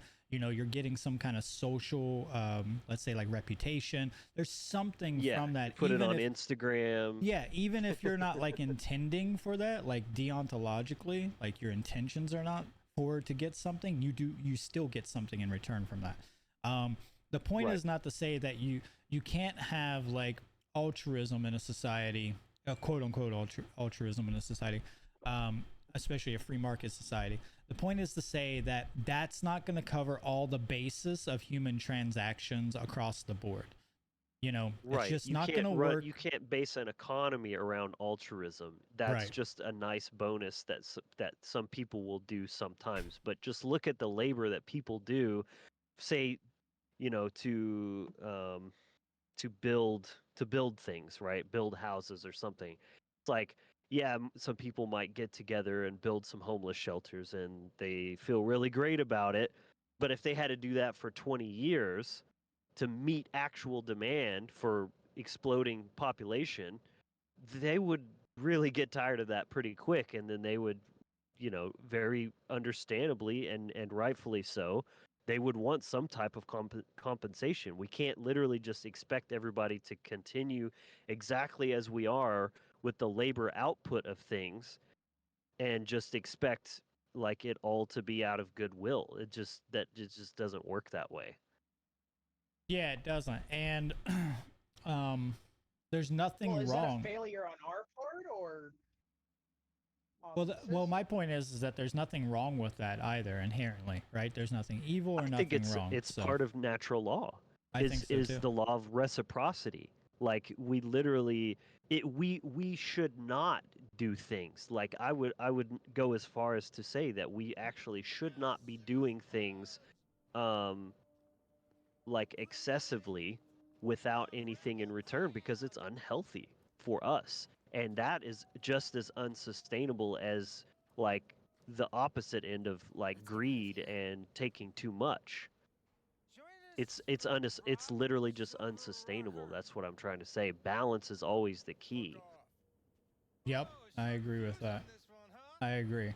I also think it's kind of like an illusion, because I know it's utopian, right? It's like this utopian fantasy that we have, right? And the truth is that, let's just say, and this is what I said to Damien the other day, let's say we do have no medium of exchange. You know, it's just all barter, right? Well, what happens when Star Trek all over again? What happens when you have people who are handicapped or disabled who want to contribute to the system of, you know, human society or human culture, and they have people coming and doing stuff for them, and they have nothing of means to give them in return, right? And or the things that they do have that they could give them doesn't really suit the value of the labor being given over, or the individual doesn't value that thing. Usually a person who's in people pleasing mindset will accept trade for things like that, even though they don't find it valuable, right? They'll just go out and they'll just do it, and they'll be like, oh yeah, I'm doing it really good. And usually these people are really toxic, right? Because eventually they build up a lot of spite, they build up a lot of resentment, they build up a lot of these emotions within themselves, and eventually it usually turns inwardly and then projects outwardly at some level. And I know a lot of people pleasers that do this, and this is something they teach you about in therapy as well. So my point is that with a medium of exchange, though, decentralized, you know, where, you know, obviously it's good to have some form of like medium of exchange that's accepted across the board, right? And you could call that centralized, but that centralization is not necessary for a medium, to be across the board. It's not forced. There's no coercion behind it, and it's not eliminating competition, right? So that's why crypto market's so good, is because we have competition in the market, you know, the competition of currency, and that's fine because the consumers, the traders or the merchants, you know, and the workers can choose what value they place upon certain things, certain assets, and whatever medium of exchange they see as valuable to get those certain assets, right?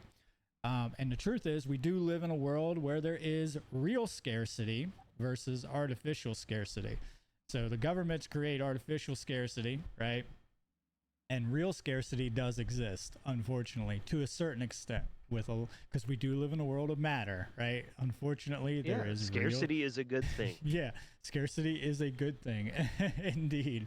The other thing with with that is scarcity increases value. That's why like relationships with scarcity is really good, obviously.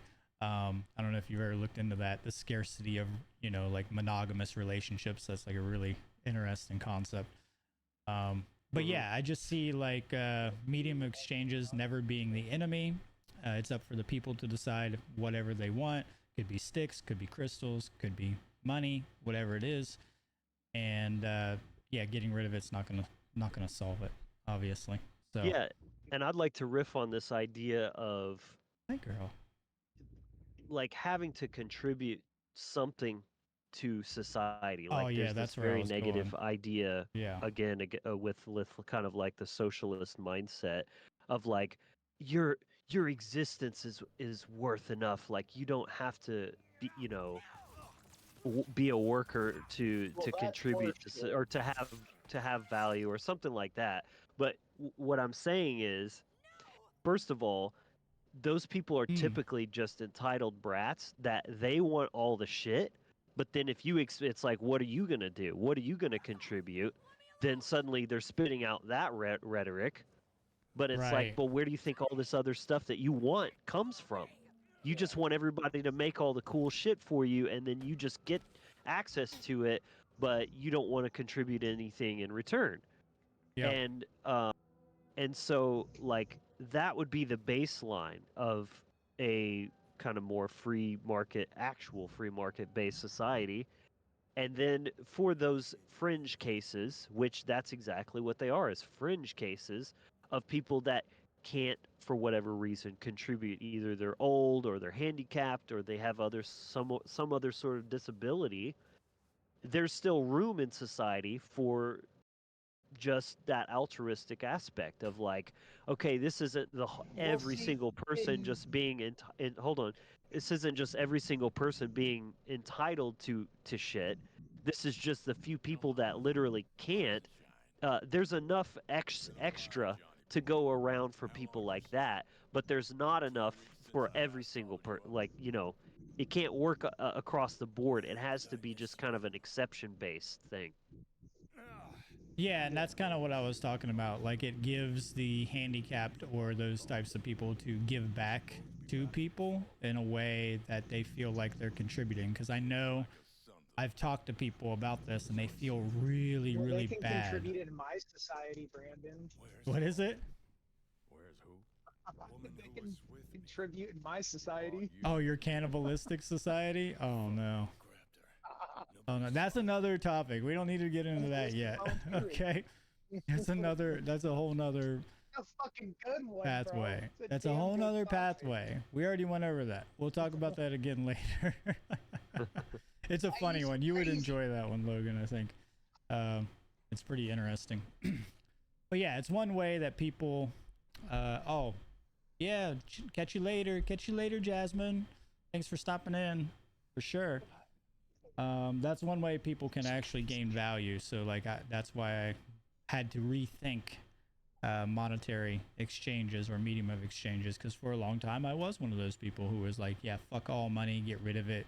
You know, we would be way better without it. Money is the root of evil. You know, I went down that path. I get it.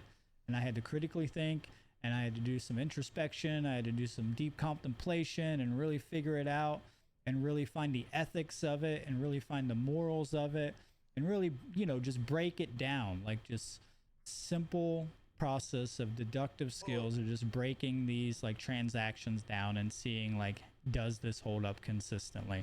And then I realized, oh, it doesn't hold up. Like, what am I doing? It's the same thing of like with people who are like, all people who are rich are the enemy, right? It's that black and white thinking, you know. It's like everybody who's rich is the enemy. You know? It just so happens that all the people that are our enemy are rich. Yeah. One thing I've noticed about all types of leftist ideologies is it tends to be the overly immature, naive perspective, and you could say the other way around of conservatism sometimes is too like too rigid, too archaic in certain aspects, especially with the religious stuff. But like basically what it comes down to is like, oh, free healthcare and communism or socialism and get rid of money and all these things. They sound nice to somebody that's overly idealistic, but they would be like in hell if these ideas actually got implemented. No and doubt. They would recognize that this shit does not work in the real world. Yeah, they would hate it. Oh my god. You know how many okay, like one of my exes was absolutely that way, right? And then one day she came to me and she's like, I actually think I'm a capitalist. And I was like, yeah, you really are. Like, it fuels all of your leftist ideologies. Like, the only reason you can even do this is because you're, you know, in capitalism. Which is funny because capitalism was literally a term that the Marxists came up with, but to, like, you know, dogmatic or to stigmatize free markets at one point. So right, that's an interesting history. Yeah, I was thinking about this earlier. I kind of prefer the word commerce because it seems a little more pure and just to the heart of what it is. It's just economics. I agree with that. Because capitalism, it has the word capital, which sounds like capitalize. And it typically, if somebody's capitalizing on it, it has like this predatory connotation to it. Yep.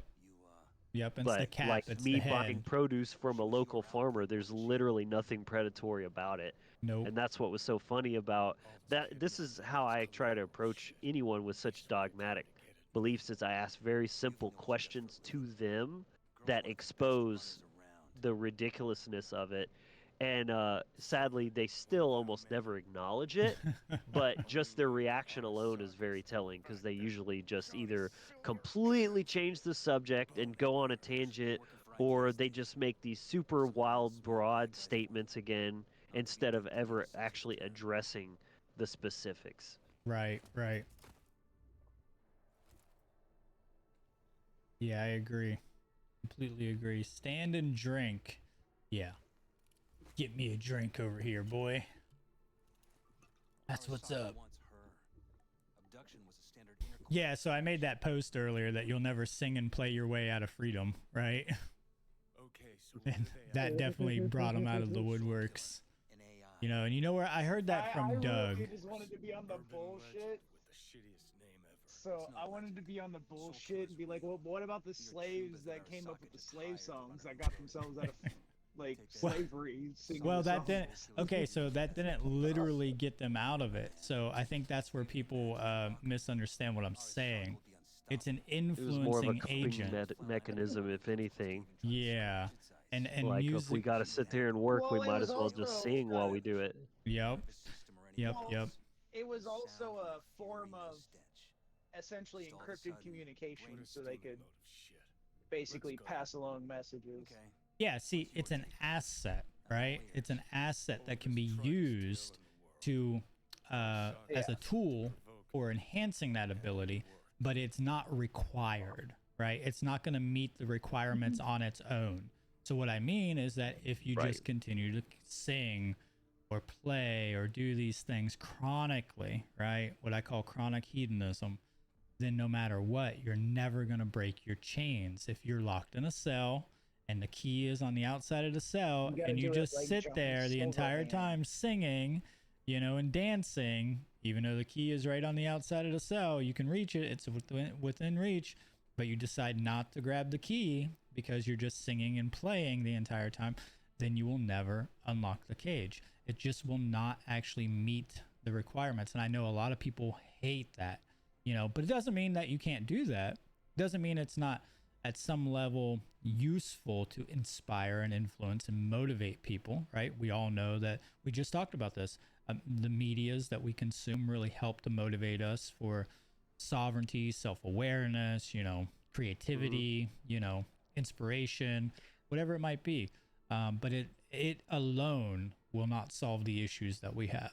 And I think a lot of people, especially from the like hippie movement, right? like Get from the missile hippie movement. material and blow up the fucking tower. I'll blow up the tower. Yeah, Johnny Silverhand. Oh man. Yeah, I think it's, you know, it's good for planting seeds and kind of opening the door a little bit, but I agree it's more of an asset that is good in conjunction with, but it's not the main vehicle that's going to change things on a large scale for sure. Yep. And I think a lot of people have an issue with that because first thing, their ego wants to justify them being in chronic hedonism and not doing what what is required us to get what we say we want, and then also the other thing is it comes kind of out of the alternative culture, the hippie movement, anti-culture stuff from the 60s and the 70s, right, where we're like trying to sing our way into peace, not realizing that the term peace itself is a war term, which means that we've just like laid down our arms temporarily, it's really pretty much what it means in wartime. Like if you're in war and you say it's peace, well, it's just a temporary truce, A lot of people don't know that, but if you look it up, like that's literally what it comes down to. It's just like, oh, an agreement has been met to like stop killing each other, and that's it. Temporarily. Isn't that why I call it a ceasefire? Right. They call it a ceasefire. Yep. It's like a parlay or something. Yep. Or the halftime show. The halftime show. Yeah, it's the halftime show. We're in the halftime show right now. Yeah. Kanye's on. Just 1 second. Oh my god. Yeah. Dude, so many people fell into that Kanye shit. That was wild. Like, dude, doing the psy-hop. Yep, psy-hop the psy-hop. Psy-hop. Right now, it's fucking Russell Brand, Yep. He's getting tated, Andrew tated. Give me a hand here. The Matrix is after him. Yep. Bro, he is the Matrix.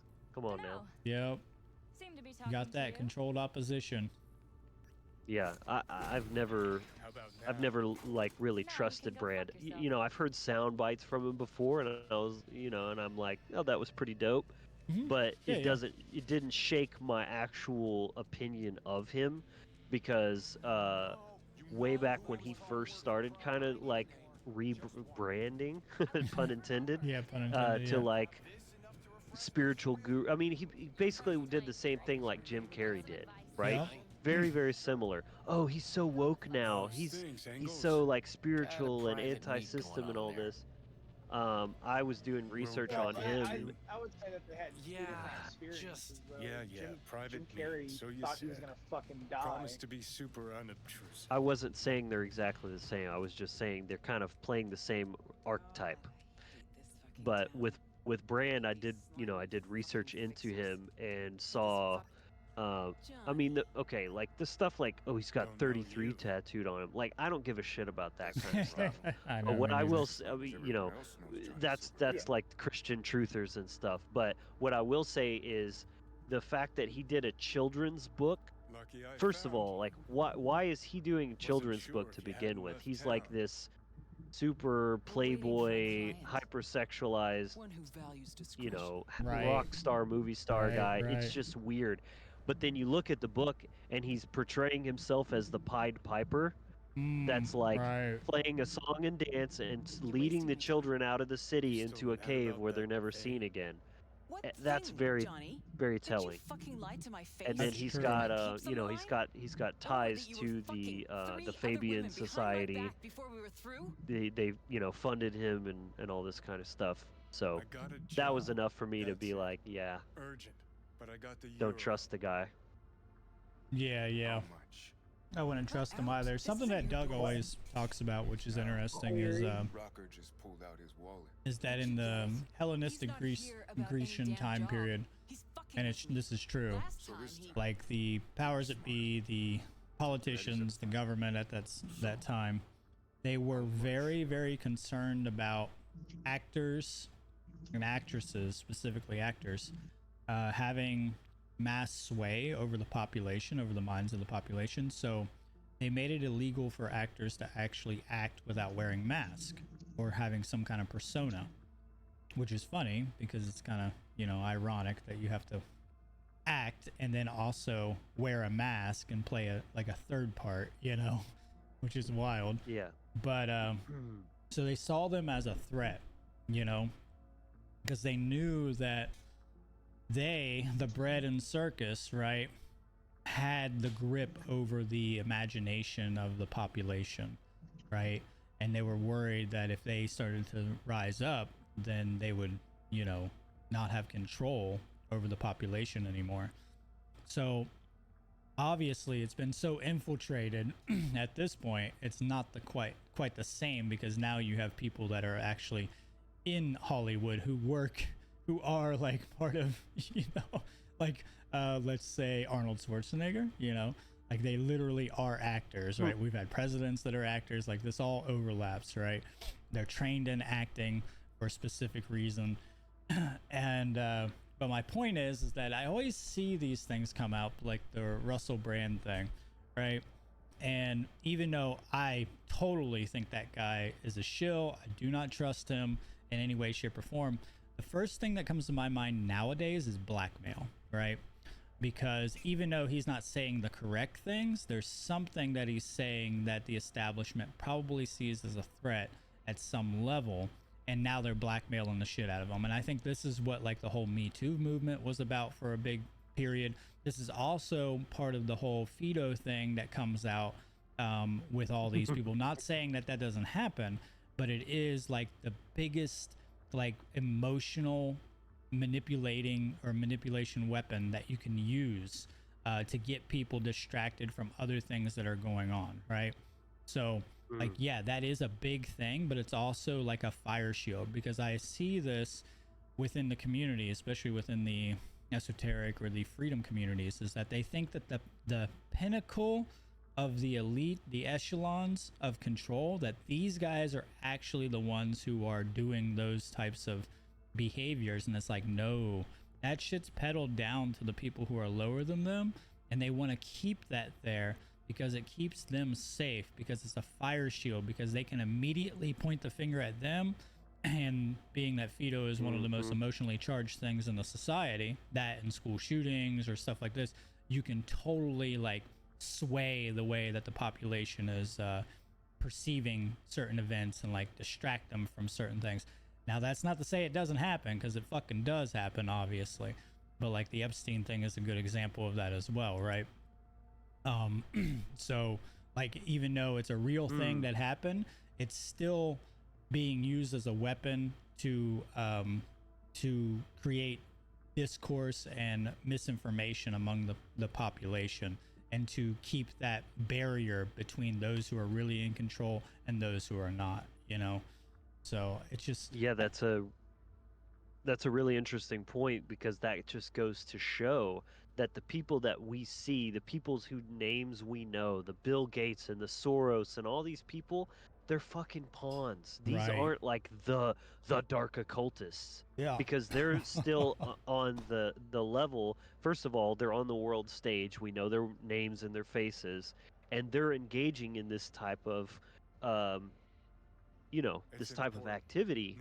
The real dark occultists, they understand natural law. Yep. They actually don't, like you said, it's far less common, at least. Yeah. That's happening. The whole Fido thing is to keep people in line. It's like the gatekeeping aspect. You don't get in unless you're compromised, and this is our way of having total control over you. That's right.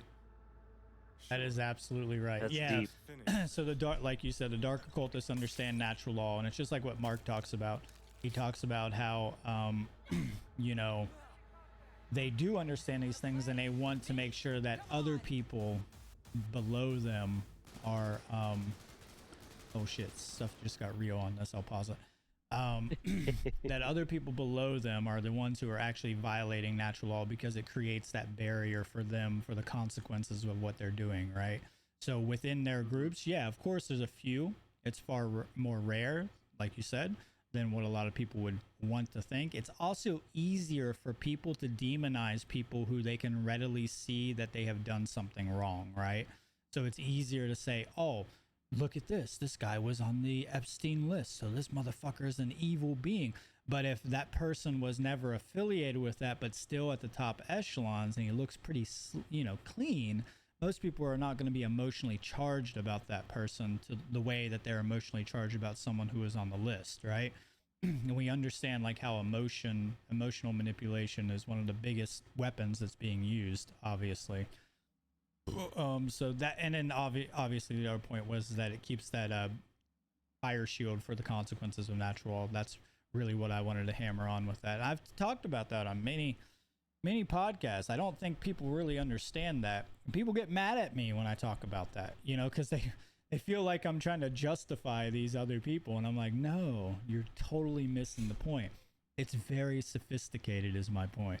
The methods and the tier-based system that they have set up is extremely sophisticated, and it's like you really got to get your head, around this stuff and start thinking critically like a detective would, it's the same thing with like family bloodlines or names, right? So it's like, yeah, for a time period there were names and bloodlines to trace. But as soon as we hit the ability to change all that in the Industrial Revolution and in the technological revolution that we've had in the past century, man, that shit's gone. You think that stuff's still around? You think the dark occultists are still using their like family names and baron names and stuff like this that they had that leaves like a trace for them? Fuck no. If I was up there, if I was in that position, I would make sure that's one of the first things that I get rid of. Is my bloodline connections and my family names, and we know that they've altered their names throughout history, like the Rothschilds altered their name, obviously. But a lot of people are like, oh yeah, look at the name, blah, blah, blah, trace the name, blah, blah, blah. I'm like, dude, you think they need family names anymore? You're fucking stupid. I'm sure they still have it like within their tight knit group, of their family, but which is like super secretive, but they control that data, to a very, very high extent. And you think you're going to get genetic information and bloodline ties for these people because of that? No, you're not. I'm sorry, you're not. And you're not going to meet them at Walmart. That's the other thing. I got a question for you, Brandon. Yeah. On this topic, where we were just talking about how I want to speak without making blanket statements, because really we don't know. We don't know like anything about them really, but that's right. We at least have an idea that they understand natural law, that they don't live by the same framework as what they push and project into the control system, right? Right. The order followers and the Fido rings and all this kind of thing. Where does that coalesce with the idea of interfamilial, like satanic ritual abuse and like the inbreeding of the Tudor family and all this kind of weird stuff that gets said? We don't know to what degree, but just for the sake of like thought experiment. Yeah, it's a big thing that I've had to think about. I think that ritualistically, it does play a big part, and obviously some of that stuff is very true at a certain level, right? But as I started to dig further and further, especially into the literature of like dark occultism and just the occult in general, I realized that with them, like, I have to be consistent here, right? Like if they live in harmony with natural law, right, and they're trying to buffer themselves against negative consequences of natural law, like they live in harmony to a bigger extent than most people probably would think, then most likely that stuff is done, I would say, by lower levels, like still top level, but not the top echelons, like what I would consider to be like the real like dark occult families, you know.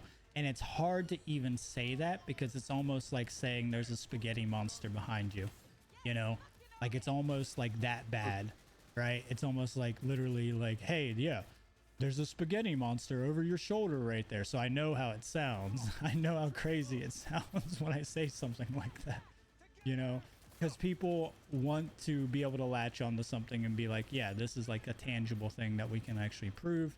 And it's like, yeah, but you know how much control these people have? Like, it's very rare that they're going to leave too much trace evidence for any of that stuff. And they extend themselves way far away from that. So...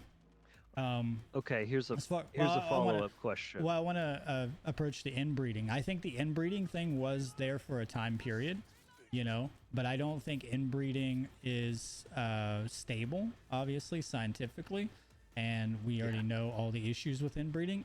And I feel that if it was done, like if there was like more inbreeding, we would start to see the deterioration of their genetic line if it was to that degree. Right. And I don't see that as a very pragmatic or intelligent way to actually go about, you know, being in control and maintaining that control that they have. I think that's a very, very, it's a big level of neglect on their part if they did do that to that degree. Unless they have some sort of knowledge scientifically of how to bypass those negative effects. That was another thing I was going to say, but there are like some tribes that actually do inbreed that have been like inbreeding for a long time that don't have those genetic irregularities. So so if that's the case, then okay, yeah, for sure, you know. But if they're getting those genetic like issues, then they probably are going to back off of it, right, to a certain extent. Which, to be fair, it's not like inbreeding might be gross, but it's not exactly immoral. Right. Yeah, that's true. As long as it's voluntary. As weird as it is to say that. Yeah. But so I've said that to people. Yeah. Here's my follow-up question. So are you sort of suggesting that people like the Tudors, or you know, whatever the Tudors, with the Goth Coburg, Sax, whatever the fuck they are like a lower level family, even though we think of them as super like the tippy top? Yeah, they're still kind of maybe middle of the totem pole. I would put them a little bit higher than that, but yeah, they're still in the upper echelons, but not at the pinnacle, you know, not at the pinnacle. So they obviously know about the occult and things like that. I mean, you see the symbolism they use. They've got the medals and the, you know, the little pendants and things that they wear and stuff like that. So just kind of reconciling that, they have knowledge, but yet they're clearly not good people, or not even remotely. Like, I mean, just look at the Queen's eyes. Oh God, you could tell she's got that Sith Lord look that they all fucking get. You know what I'm saying? Yeah, she does. That's so true.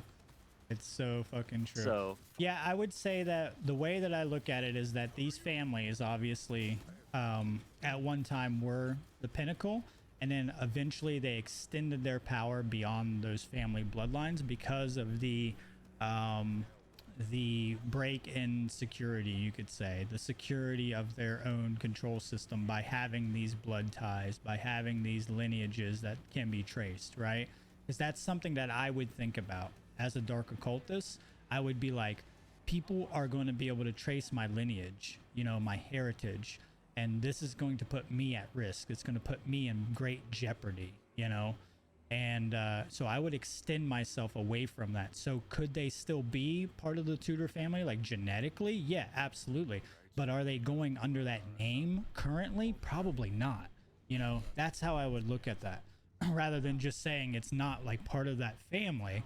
I'm not saying that they're not part of these families. I'm just saying that they've extended themselves to another degree of through a firewall that gets them away from that heritage and lineage genetic like tracing, you know, which would be like very smart, especially as we go into the future.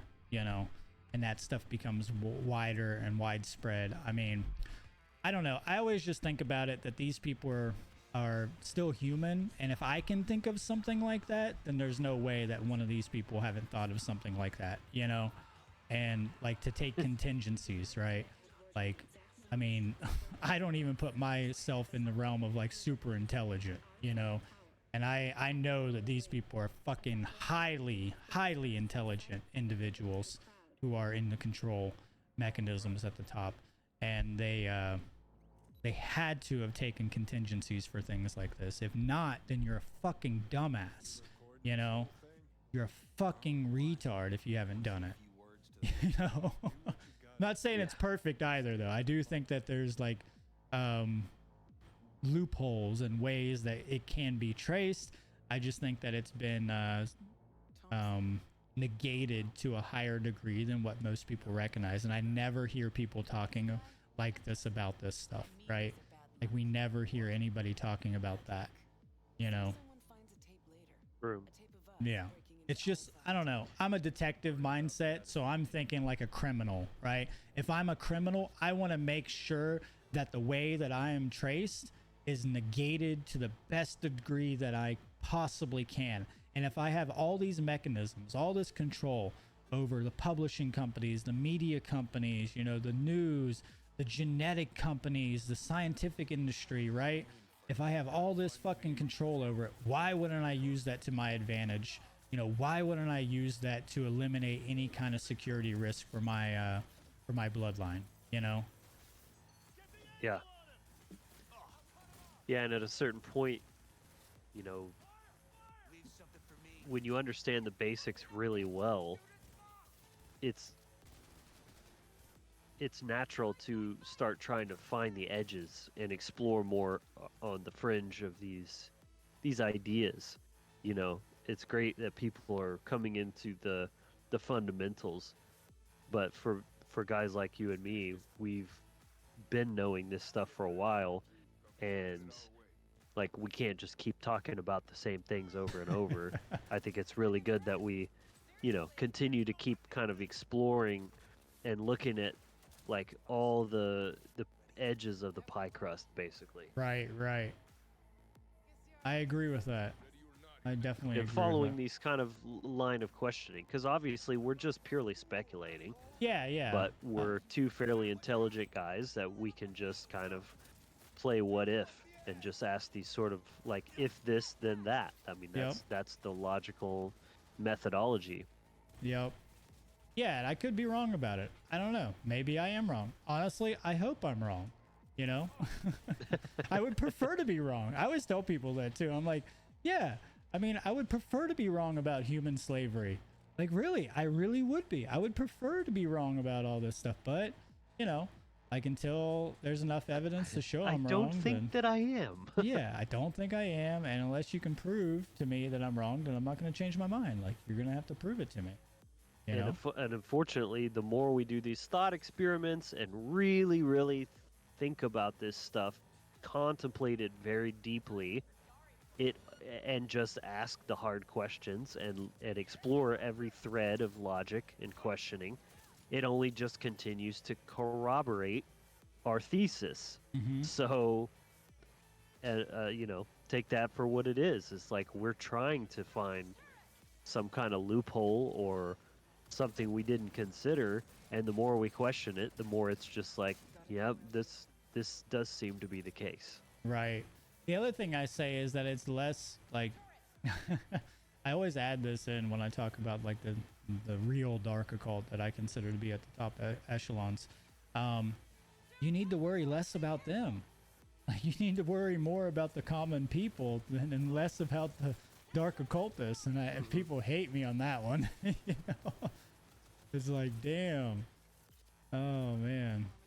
It's like, yeah, because when shit hits the fan, it's not the dark occultists that are going to be like breaking into your house, stealing your food, you know, attacking and raping you and stuff like that. No, it's not. They're going to be isolated and shielded. Don't worry. Be in their fucking bunkers, you know, sipping a martini. Yeah, I saw this article today. I don't know if you're still with us, Damien. Are you still in here? So in here, I've been letting y'all talk. Oh, okay. I saw this article earlier, which was about this guy who's been using his son's blood to keep him young, right? And I'm sure you guys have heard about this stuff, right? I know you have, Logan. He's been doing what? He's been using his son's blood, his adult son, to keep himself young, right? Like voluntarily. Cream of some young guy? Yeah, like totally voluntarily, right? And I don't think Brandon heard me. No, I didn't hear you. I said cream of some young guy. Cream of some young guy. Oh my god. Yeah, that's funny. Yeah, I'm like in a gunfight right now too, so that's probably why I didn't hear you. But yeah. Brain is multitasking. But it's funny because like 15 years ago, I was telling people about that, maybe even longer, probably longer, 17, 18. And I was like, yeah, this is what they're doing, you know, like they're using their own children's DNA to keep themselves young, and it's scientifically proven, you know. So what do you guys think about that? If you guys could, as long as it was done under no coercive force, and you could use blood to keep yourselves to live longer and to keep your youth, would you do that? 100%. That's a great question. Not 100%, yes. I figured you would say that, Damien. I knew that would be the case. So what about you, Logan? There's no coercion, so... I would probably want to know more about like the long-term effects of it. Mm-hmm. Like, is it, you know, is there some kind of like DNA fusion or alteration or some kind of weird, you know, youth is not exactly a good enough reason for me to just jump right into something like that. Like, you know, I value health. Just because I want to look young doesn't mean I'm going to go get Botox or something like that. Yeah, right? I think that's the other point of it, is the health part of it, is to keep your organs functioning at a more healthy state. That's like part of that, right? Mm-hmm. So that's so. Like, I mean, yeah. You know, if other people want to do that, then I'll be like, okay, that's kind of trippy, but sure, have fun, and let's see how the bloodlines look after a few generations of this, and maybe you'll regret that. Are but they compatible? Is their blood compatible, or do they have the same blood type, or is he just fucking? No, it has to be compatible. Yeah, it has to be compatible, I believe. I would fucking hope so. It has to be the same blood type. I believe so. Oh, sorry, I guess I didn't clarify. Is he injecting this rather than ingesting it? Yeah, I guess like I assumed he was just drinking it. No, it's an infusion. Okay, it's a blood infusion. Yeah, it definitely has to be the same blood type then. Yeah, they're not digesting it or ingesting it or whatever, but it's a blood infusion. Yeah. And this is what a lot of people do. This actually, I've you know, I ran across it, like I said, probably 20 years ago sometime, and I started talking about it, and people were like, that's just a crazy conspiracy, blah blah blah. And then I'm like looking at this article today, and it's like a normal mainstream news headline. I'm like, yep, I told you. Well, it's more believable when it's just a normal person and not like Bill Gates or something, you know? Right. The first thing I thought of when you said it was like Billy Bob Thornton and Angelina Jolie. They talked about how they used to drink each other's blood. Right. She had the little vial of his blood. What, Megan Fox and Machine Gun Kelly are doing that now. Yep, that's true. Yep, makes total sense. It seems like one of those just weird, like edgy Illuminati things to do. Yep. Definitely. Well, I wonder. Yeah. I think blood rituals like go way further back, right?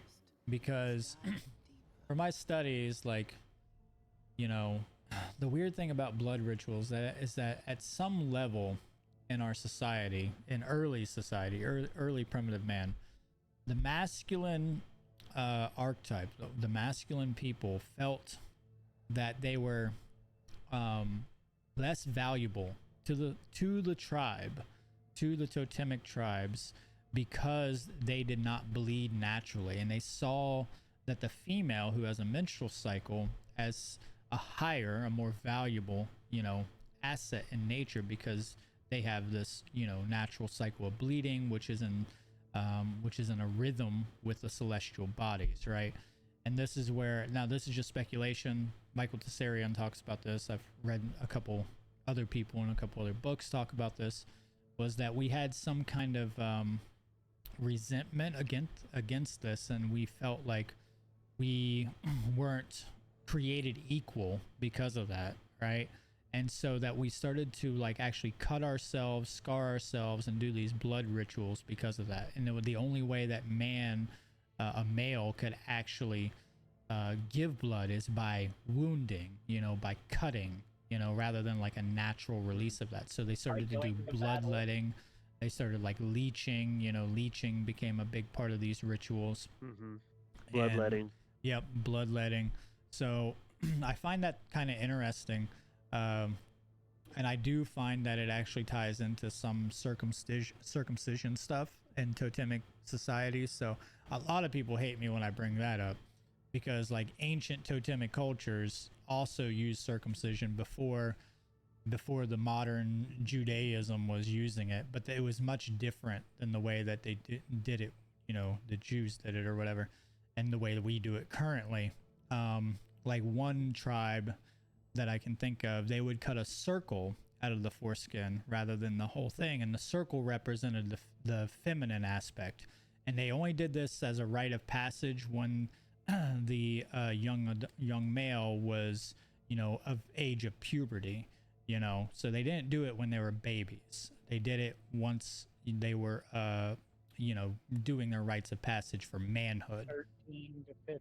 Yeah, they were doing their hunting rituals. They were doing all this stuff. And then the cuts started to alter throughout like these totemic tribes.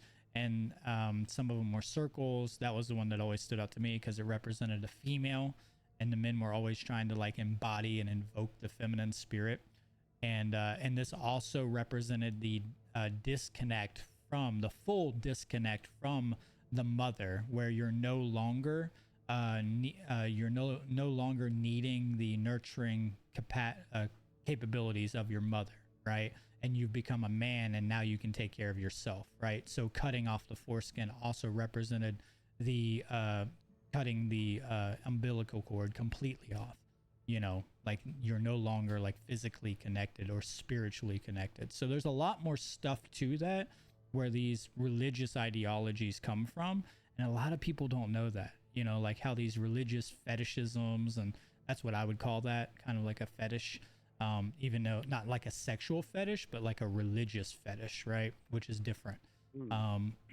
Yeah, like colloquially we use a fetish as usually sexual, but there's different types of fetishes. A lot of people don't realize that, but yeah, it's just kind of interesting, it's just kind of intriguing to me, because I used to be on that bandwagon too, and then I started studying like Native American cultures and totemic societies, and I'm like, damn, these guys were doing it like way back and it was way different, and it's like, whoa, it's like, holy shit, hundreds of thousands of years ago these tribes were fucking cutting circles in their boy's fucking penis. It's like, damn. Oh man, I don't know, it's just kind of weird. Because I think we get all this stuff, and all this stuff emotionally charges us, right? And then we fail to realize like how these things have come to be over a long period of time. And that's why I think like people like Doug or Michael Tessarion, even though I have issues with Michael Tessarion, people like that, like esoteric anthropologists, their work is really, really important when it comes to understanding this stuff. That's why I like pagan cultures, because there's a lot of rituals in pagan cultures. You know this, Logan. There's a lot of people that would look at paganism and be like, what the fuck? What the fuck are you doing? It's like, whoa. Yeah. Yeah. So it's interesting. I know you're really well studied in paganism. So I could be better. Which one? Well, you're better studied than most people, I would consider. And Damien's like, which one? I mean, like that because you say pagan. It's really like he. blanketed. Oh, I'll let him answer. term. Sorry. Good. Explain paganism to him so he gets a broader understanding of it. I've tried to. I don't know. It's your turn. Well, yeah, paganism isn't even so much a thing. It's just a blanket term, really, that came from Christianity to demonize any pre-Christian right culture or spirituality, basically, and it was a negative term. It basically just meant like land dweller or farmer, basically like a bumpkin is pretty much what it means. It's like a bumpkin. Rule. Means what? It means what? It means rule. Rule? Rule? I think I'm saying that right. I don't fucking say that word. Yeah. R-U-R-A-L.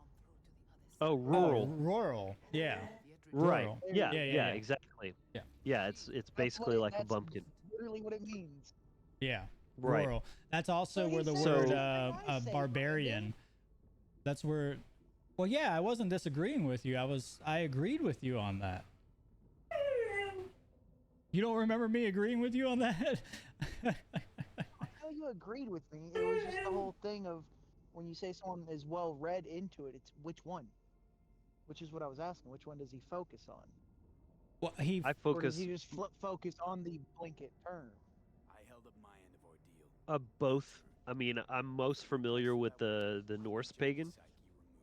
But again, I actually prefer the word animism because that's really that's a lot closer to what it is that they all have in common, and it's more animism describes their actual mindset and their beliefs better than pagan does. Right. Yeah. And that when I do use pagan or paganism, what I call it is practical animism. So animism is the mindset. Typically, all is mind. It's like the Hermetic mindset, polytheism, understanding. These are not actual gods or deities, but they're natural energies that we've anthropomorphized.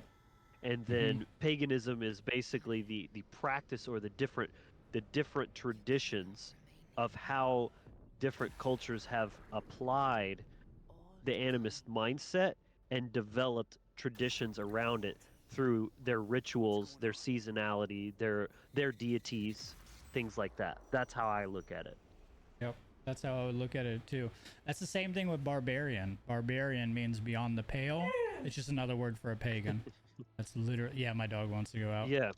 So. Right. Which we think of just these total meathead, like. Yeah. Bear skin and, axe wielding. Conan the Barbarian. Like, oafs, basically. Big oafs. Yep. Yep. Neanderthals, right? They kind of resemble Neanderthals. I'll be right back, guys. This will only take me a minute. Crush your enemies to hear the lamentations of the women. Good one. I mean, beyond the pale, isn't that like an English thing? I don't know. I thought it meant like death or something. Like from beyond the pale. Just sounds like maybe I'm thinking beyond the veil. I don't know. Probably. I'm sure Brandon has a very. Like, the pale was supposed to be like a mystic thing. The pale mist. Yeah.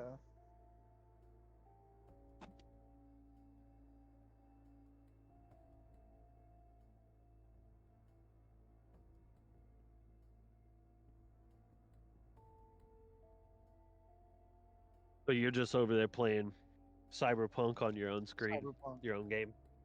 Mm-hmm. Nice. Yeah. I don't know what it is about Cyberpunk, but it gets the juices flowing on these conversations.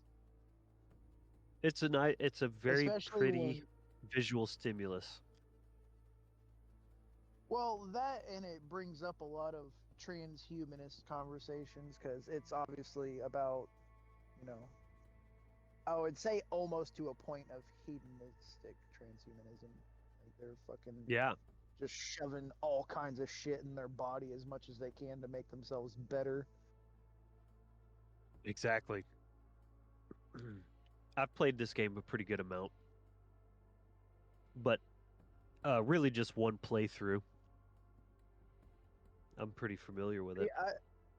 This is my 4th playthrough. The first one, I sort of sped through it, and I didn't realize that I was. When I got to the end game of it, I was like, I barely did any side missions. Even though I thought I was doing side missions, it turns out I was not doing side missions. Oh yeah, I did a shit ton of side missions. When I first started, that's what I'm trying to do now. When I first started playing, I watched a few really good game guides on YouTube, and that was some advice that I took to heart. Was that the side missions are almost just as good, if not better, as the main story. They're very robust, and obviously they're where you're gonna get like a lot of experience and better gear and all that. So I played a lot. I didn't do every single one, but I probably had maybe 20 left, 20 or less. But when I did the final mission, but then I kind of fucked it up. I was playing as a fairly like decent person morally, because on these type of choice-based games, I tend to play the first playthrough most as if I was really there, and then for like a true role-playing experience, and then I have fun with playing like total evil characters and doing the different stuff. But I make the first playthrough as close to me as I can, and the ending, I just did not foresee the choices and the implications, but basically I ended up helping the Japanese lady, and everybody was everybody was pissed at me. Like they're just like, I thought I knew you. I thought you actually had a soul, but you just sold out, and and then you get lobotomized. I was just like, this is not what I wanted. Well, see, I'm gonna have to replay that. Like, being able to live, like that's what Johnny literally fucking agreed on, and even Johnny turns around and calls him a fucking traitor. That's the fucked up part. Yeah, I was like, totally blindsided by this. Like, it's like you're the one that literally told me to make this choice, and now you're calling me a fucking traitor for making the choice you told me to make. I don't know. I told Brandon I think the moral choice when it comes to the end game is actually just to shoot yourself in the head. Like that's the actual moral. Well, see, so here's my reasoning. So if you go the Alt Cunningham route, you end up destroying. I think it's called Mikoshi, right? Which means that, all of that's the big hive or the big fucking consciousness prison underneath Arasaka. Okay. I think that's what it's called, is Mikoshi. I don't remember. I literally just went through that fucking mission too, where they said it out loud. So, but so you don't talk about Arasaka. Yeah. Was it Arasaka? Well, no, Alt Cunningham. That's the AI of Johnny Silverhand's girlfriend, or whatever the fuck, or Engram, right? Or whatever. So essentially, you break the ice wall, or the whatever the fuck, the black wall, or whatever the fuck they call it, that lets out all the rogue AI. That's number one. 2, she destroys Mikoshi, which, if we're going with what makes a person is their consciousness, or their conscience, or whatever the fuck. Mm-hmm. That destroying Mikoshi means that you're causing the most harm going the Alt Cunningham route. Because you're destroying their consciousnesses. Exactly. You're destroying literal people on the principle of we came to the conclusion of that if that's the case, those are people. And then the other route, you're giving into the corporation, which may or may not have benefit or harm. That one we can assume there's harm because, you know, they're using it for their corporate greed. So Yeah, the shit. only moral action is shoot yourself in the fucking Wait, head. is this the cannibal fucking shit? No. Oh, okay. Cyberpunk. All right, just we're talking about the in-game choice options, basically. Oh, okay. I was wondering if he got on his cannibal rant, and I was like, oh, no, you told me not to. I won't. Oh, you can do it now. I'm cool. No, with it as now. soon as you left, he's like, okay, Brandon's gone, so check this out. Cannibalism, right? No, I'm just kidding. No, he didn't. it's a funny one though. Like, I'll let him tell you. It's a good one. Not that I have control over that. I won't go like full tilt with it. I'll go on the one that's reasonable. So, when it comes to meat consumption, okay, the moral avenue for meat consumption is cannibalistic volunteerism. Right. He's waiting for your follow-up, Damien. Because or I gasp was or something. Oh, you monster! Well, I was just to be fair, Brandon. Yeah, Brandon kind of like touched, like he basically told me in a nutshell the other day, so I'm already like softened to it. Oh, what a piece of shit! Yeah, I blew it. I'm sorry, Damien. I blew it. I get what you're saying because animals can't consent, so by eating them, you're sort of assuming.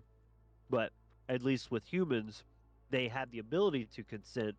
So that's the only form of meat that you could have access to that can be consensual, other than like 3D printed shit.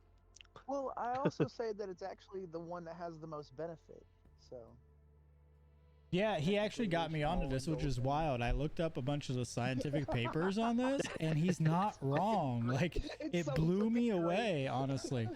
And the only dangers that you have with any of that, honestly, from what I've researched, from all the studies I looked at, and I looked at more after I talked to him, is literally just dirty meat. Like, just not handling it properly or eating the central nervous system and the brain. Those are the two, like, things that would cause any kind of... But that's the same thing with, like, you know, any animal product, really. That's Especially I should make if a shirt vegans. that says that. I should make a shirt that says that. Don't. What should it say? Fuck. What did you just say, Damien? Fuck vegans, eat your friends. Oh yeah. Fuck vegans, eat your friends. Oh man, people are gonna hate me. Maybe Look, fuck friends veganism. Don't let friends starve. Friends let friends eat them. Right. There you go. That would be a good sticker, like a bumper sticker.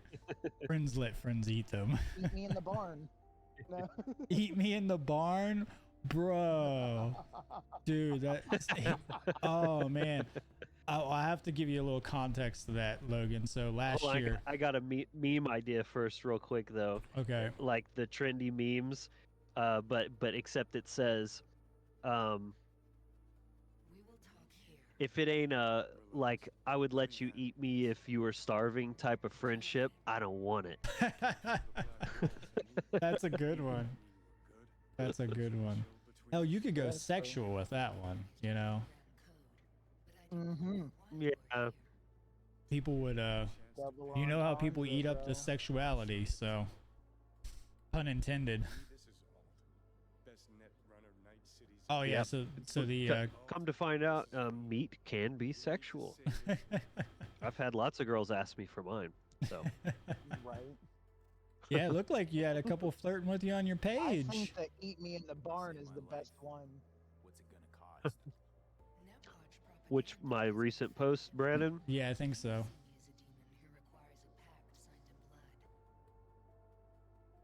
But yeah, so we you know, we have the Skatopia parties every year. And well, how did that all start, Damien? I can't even remember. Was I don't know if Hot said it first, or if I don't remember the dude that was out there. Andy Roy. I think Andy Roy said it first. Andy Roy. I think he might have, but then it just became a whole thing, and everybody was just screaming it on the megaphones of "fuck me in the barn." Yeah, so the whole thing was that there was this big meme going around Skatopia, and I guess it comes from an old country song or something like that, right? Do you? Wait, what? Yeah, I guess it came from some like country song. That's where Andy Roy got it from, and it was this idea of like getting fucked in the barn. Right, and then he started saying it, which is so funny. The irony of this is that I lived in that barn for 7 years, and I probably like I've outfucked everybody in that barn. You know, so it's kind of funny, but you know, especially because I lived there. Every time somebody says it, you get flashbacks. Yeah, no like, doubt. oh. And they were running around with megaphones, you know, through the whole, like, the whole property, just saying it, like, all night long. Fuck me in the barn. Fuck them in the barn. So I made a shirt, literally, of, like, a mouth with a megaphone. And it said, fuck me in Skatopia, fuck me in the barn. And it sold like crazy. I didn't believe how many we actually sold of that. People loved it. Smart. Yeah. You dirty capitalist. Yeah, capitalizing. I did. I totally capitalized on that. People loved it, though. Totally fucking good marketing is what it is. Yeah. We advertised before we even had the product. What can you do for me exactly? Yeah, we didn't even know we had a product. It was funny, though. But yeah, so that's the Eat Me in the Barn. That would play off of that. That would be funny. So, Logan, I wanted to ask you, when's your next trip through this area? Gonna be a while? I don't know. You don't know? I mean, well, I guess we're meeting literally in Ohio right now, but I just don't end up in your tip of the woods. Mm-hmm. Yep. Well, we are meeting up in a couple weeks in Philly, so that will be cool. True. But why do you ask? Oh, I was just wondering. You know, you're always welcome to swing through. I'd love that. I'll definitely make it happen. Show you the Blood Hill, bro. Voodoo Boys, what about them? The Blood Hill? Wait, what are you talking about? The Blood Hill, fucking Skatopia, bro. Oh, yeah, okay. Where the blood rituals happen. The blood twice a rituals. That is kind of true. Bro. We've talked. We're gonna scare Logan away now. I'll give it that. So you managed to survive. Yeah, that's funny you say that because I always said that when I was younger. That like skateboarding was a big ritual like that we did. And you know, like getting skin in the game, you know, like. The thing is, though, the times of the year that you guys literally coincides with when blood rituals would be happening. Illuminati confirmed. Bet other Ranyons never lived to enjoy this moment. No wonder you know so much about the Masons, Brandon. Yeah. So yeah, my dad, he understood the seasonal progression, so he always would do things, you know, on the Sabbats or on the equinoxes or the solstices, right? So, oh, I'm gonna kill him. Die, voodoo bitch. Yeah, right. Yeah. Well, this turned out to be a good conversation. You know, I enjoyed that. Yeah. Almost like a fucking podcast. Shit. I was thinking about starting a podcast. I think you should. You think I should? Told you, man. Lodge meeting. Well, that's different. That's going to be in person. Logan already knows about that, and I still want to do that. I'm just trying to get my kitchen in first so I can actually like serve stuff. Accommodate. Yeah. Like podcast lodge meeting. Yeah. I meant like the Skatopia lodge we had. It's a lot like this shit. Right. Yeah, we used to do that a lot. Oh, dude, there's this crazy guy at the farm right now. Damien, like, he's living in my old room. Is that new? No, it's not. But he's like super high strung, man. Like, it's insane. He knows about some Buddhism and stuff, and you know, he seems pretty cool. He just is like really, really eccentric. Is the samurai back on the farm? Is that what you're trying to tell me? No, no, he's worse than the samurai. Need to get rid of some of these guns. What are you huffing about? So where are you at right now, Logan? You just at a parking lot or something? I'm in. I think I'm in South Cleveland, like near Akron. Yeah, yeah. Oh God. I dropped a trailer off here, the trailer wash. I got a engine light on. It's been on for a few days, so I told dispatch I'm gonna take the day off tomorrow and take it to a Volvo, just to get it looked at. Is your truck a Volvo? Hell yeah. Fuck yeah, dude. Volvos are so good. Is this the truck driver dude with the whole box thing? Yeah. Yeah. Oh shit. Yeah, Damien watched your presentation, I believe, at the conference. He was in the chat and everything. Yeah. Oh, thanks, man. Appreciate that. You really got the fucking chat going on about it too, man. It was fucking Yeah, great. everybody was coming up with their box symbols. It was great. Yeah, that was cool. Yep. I'm that crazy trucker Illuminati guy, I guess. Illuminati confirmed. You know too much, But, Logan. I've met a lot of and now you're my truckers, friend, a so lot it's of even worse, Logan. What up, Brandon? Now you're my friend, so it's even worse. I know. We're all in on it. Yeah. But anyway, yeah. So I'm taking it to the dealership tomorrow. This is kind of cool. It was almost synchronistic, man. I've had this light on my dash since last Thursday, and I would just get these little messages on my LCD console that just said like check engine fault. It just kept flashing, and so I'm like, okay, but I was paying real close attention. Everything seemed to be running fine, you know, no detectable issues. So I've just been rolling because I'm trying to make money, you know. So I delivered my load this morning, giggity, and then giggity. I'm sitting there, you know. I thought I was going to get a reset, so I was already thinking about, you know, taking it to get looked at. Then my dispatcher calls. He's like, "Hey, so I was looking at your hours, and it looks like you still got some good hours. So I got another load for you if you want it." And I was like, you know. And I told him, you know, I've had this light on. I need to get it checked out. And I was just sitting there thinking, and I just look up, and written on my sun visor, it said, "Remote diagnostics. Call this number, 1-800-52-VOLVO," or something like that. I was like, no shit, okay. Whoa. That's pretty cool. So I called the number, and sure enough, dude, they just took my VIN, like the last 8 of my VIN, and they were able to pull up the fault code and tell me exactly what it was saying without even having to hook up a sensor or computer or whatever to it. Yeah, code reader. So that was pretty cool. Yeah, I thought that was really cool.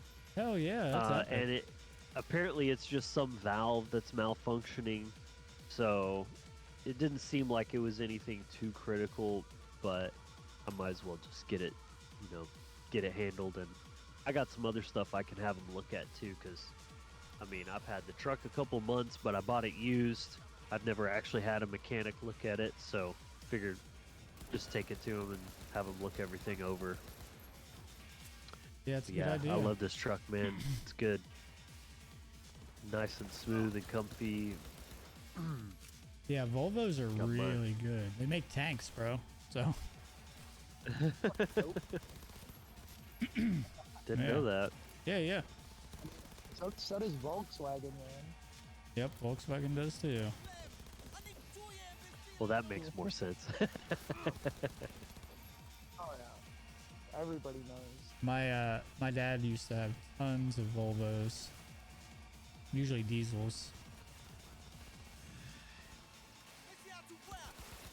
Yep, hard to argue with German he's still engineering, got that man. one with Right. the Corvette motor that he claims is in there.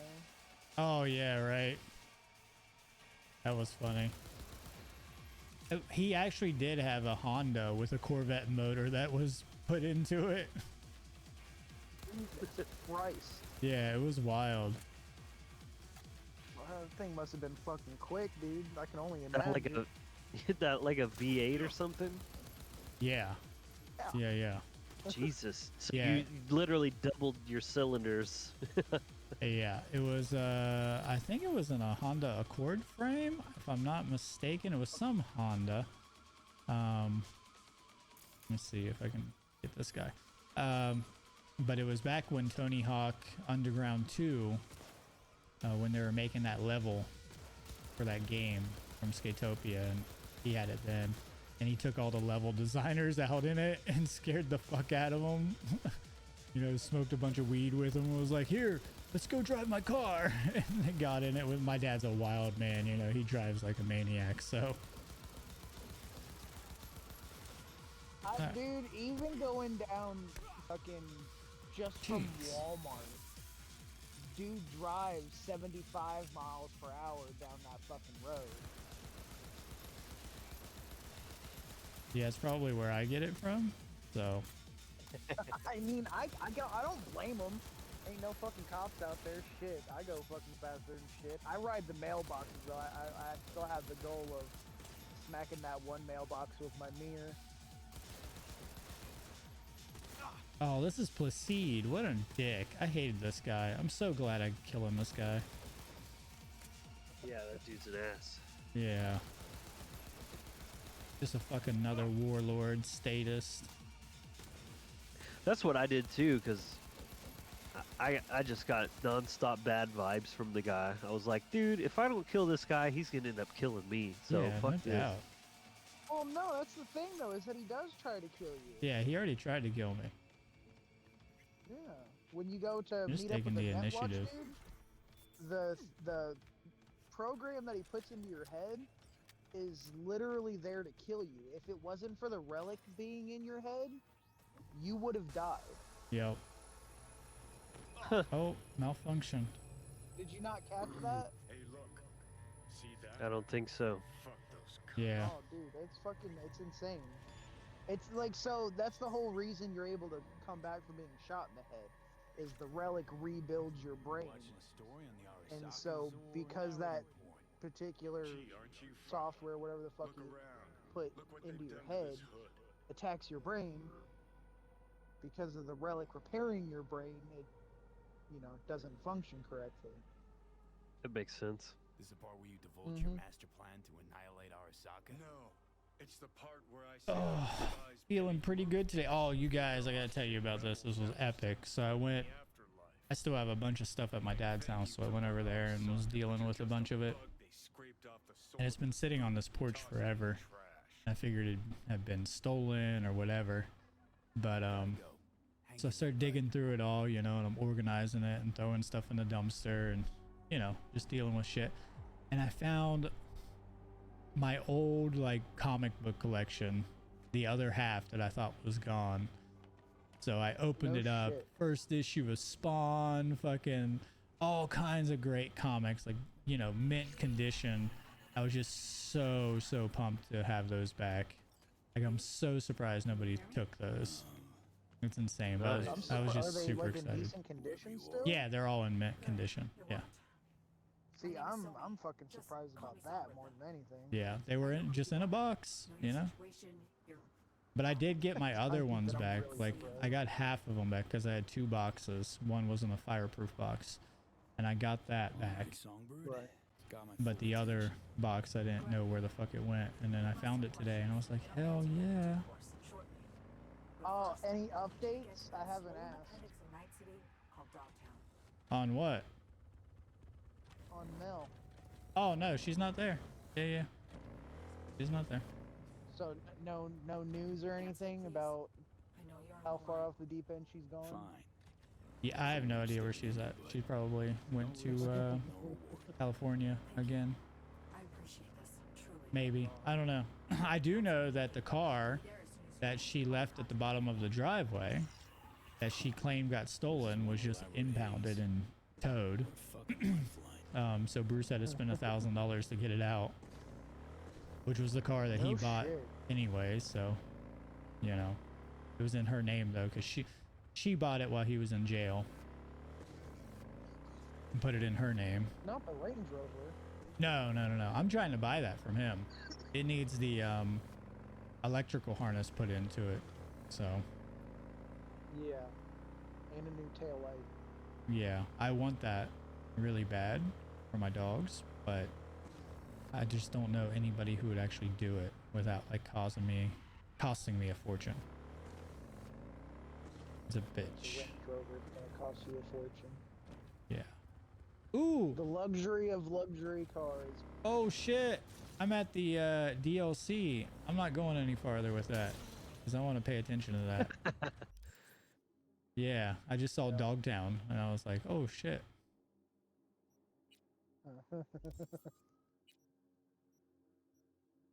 So are you not able to get access to it anytime beforehand? Because it seems like it's open to the map.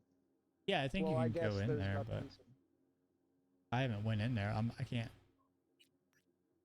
confirm that, but maybe. Right. But I did see it on the map. I'll probably test that out here in a minute. Complete the I think qualifying I'm race. ignition right now. I wasn't even paying attention, to be honest. Have you been getting like a weird lag? That's what I do, Brandon. Like where you're... I've been getting the.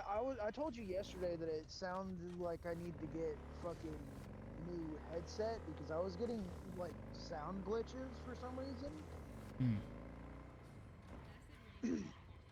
But I also have had a crash already, and I know that there's been a lot of posts about the performance of Cyberpunk has gone down, but I think that's because they redid like the cop AI and stuff. So I went and doubt that's where their performance issue is at, and so I went and doubt they'll be able to fix that in a update. Dude, I have taken my graphics all the way down, the presets all the way down to medium, and I used to run this on ultra on my computer, and I'm still like every once in a while, and it just started happening the other day. It like drops frames for a second whenever I go into the menu or come out of the menu. It's like really bad. I don't know. Weird. I'm gonna look it up. Well, you gotta remember they added in like the random events with like gang fights and shit. Yeah, but it wasn't happening when I first started playing it. Now it's happening. I don't mean like, I mean the new update, with the new update. So it wasn't happening for the first, like, I don't know, few hours. And it just started happening yesterday. So I don't know. It's weird. This makes me want to go ride my motorcycle though. Logan, you need a motorcycle, brother. Dude, you know what's funny? I actually have one. You do? I don't. Yes. I don't know how to ride it. I'll just be real. I want to take a class so that I know what I'm doing and don't just absolutely like kill myself. 2, the bike needs a little bit of work, but it's like it's an antique. It's actually like an 84 or 80. It's a early 80s Kawasaki. Oh, nice. Got a Kawasaki. It's pretty cool. My man. I think I remember you talking about that actually. Yeah, I actually got it right when I came off the road. I bought it from Brian, matter of fact. But it apparently needed some work. He said it was all good. Him and his, like, this old dude that used to be a mechanic worked on it and got it all good. But I don't know, when I got it, it didn't seem totally up to snuff. Right. And I never, like, followed through with any mechanical work. But yeah, it's definitely on my list. I mean, I did buy all the gear. Like, when I first got the bike, I was all excited. I bought a badass helmet and jacket, gloves, boots, pants. And that's as far as I got with it. Nice. Yeah. Well, I'm sure. But hey, yeah, if I ever get it all fixed up, we'll have to go tripping. Yeah, man, I love cruising on mine. The sense of freedom. I named it Anubis, the spirit guide. And it's all black, That's you cool. know. And I got a little Anubis charm that I have on my keychain, which is cool. No, man, you gotta weld it to the gas tank. Yeah, I thought about that. I was like, I need something like on my gas lid, which would be kind of cool.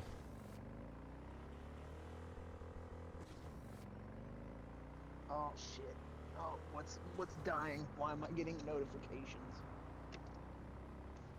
I'm surprised there's not anybody else in here. Usually we have a few other people. Victor's not in here. Chuck, Shaft. I wonder where Shaft's at.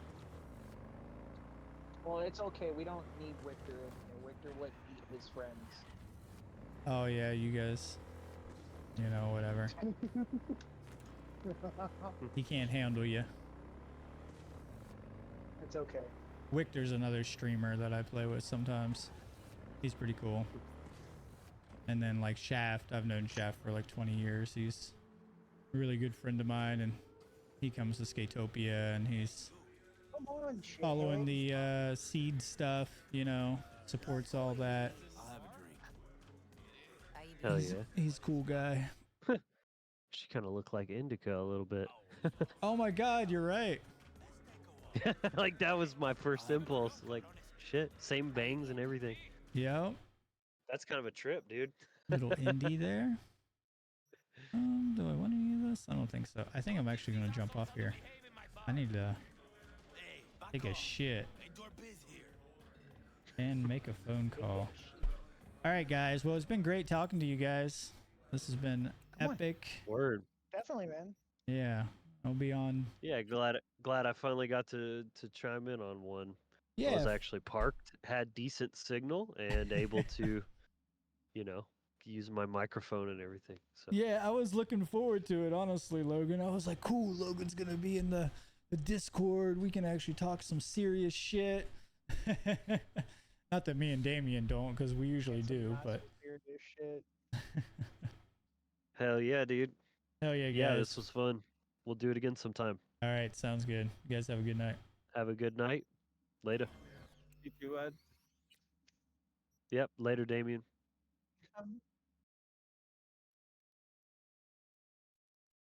Later, man. Come on. Come on. Why are you like this?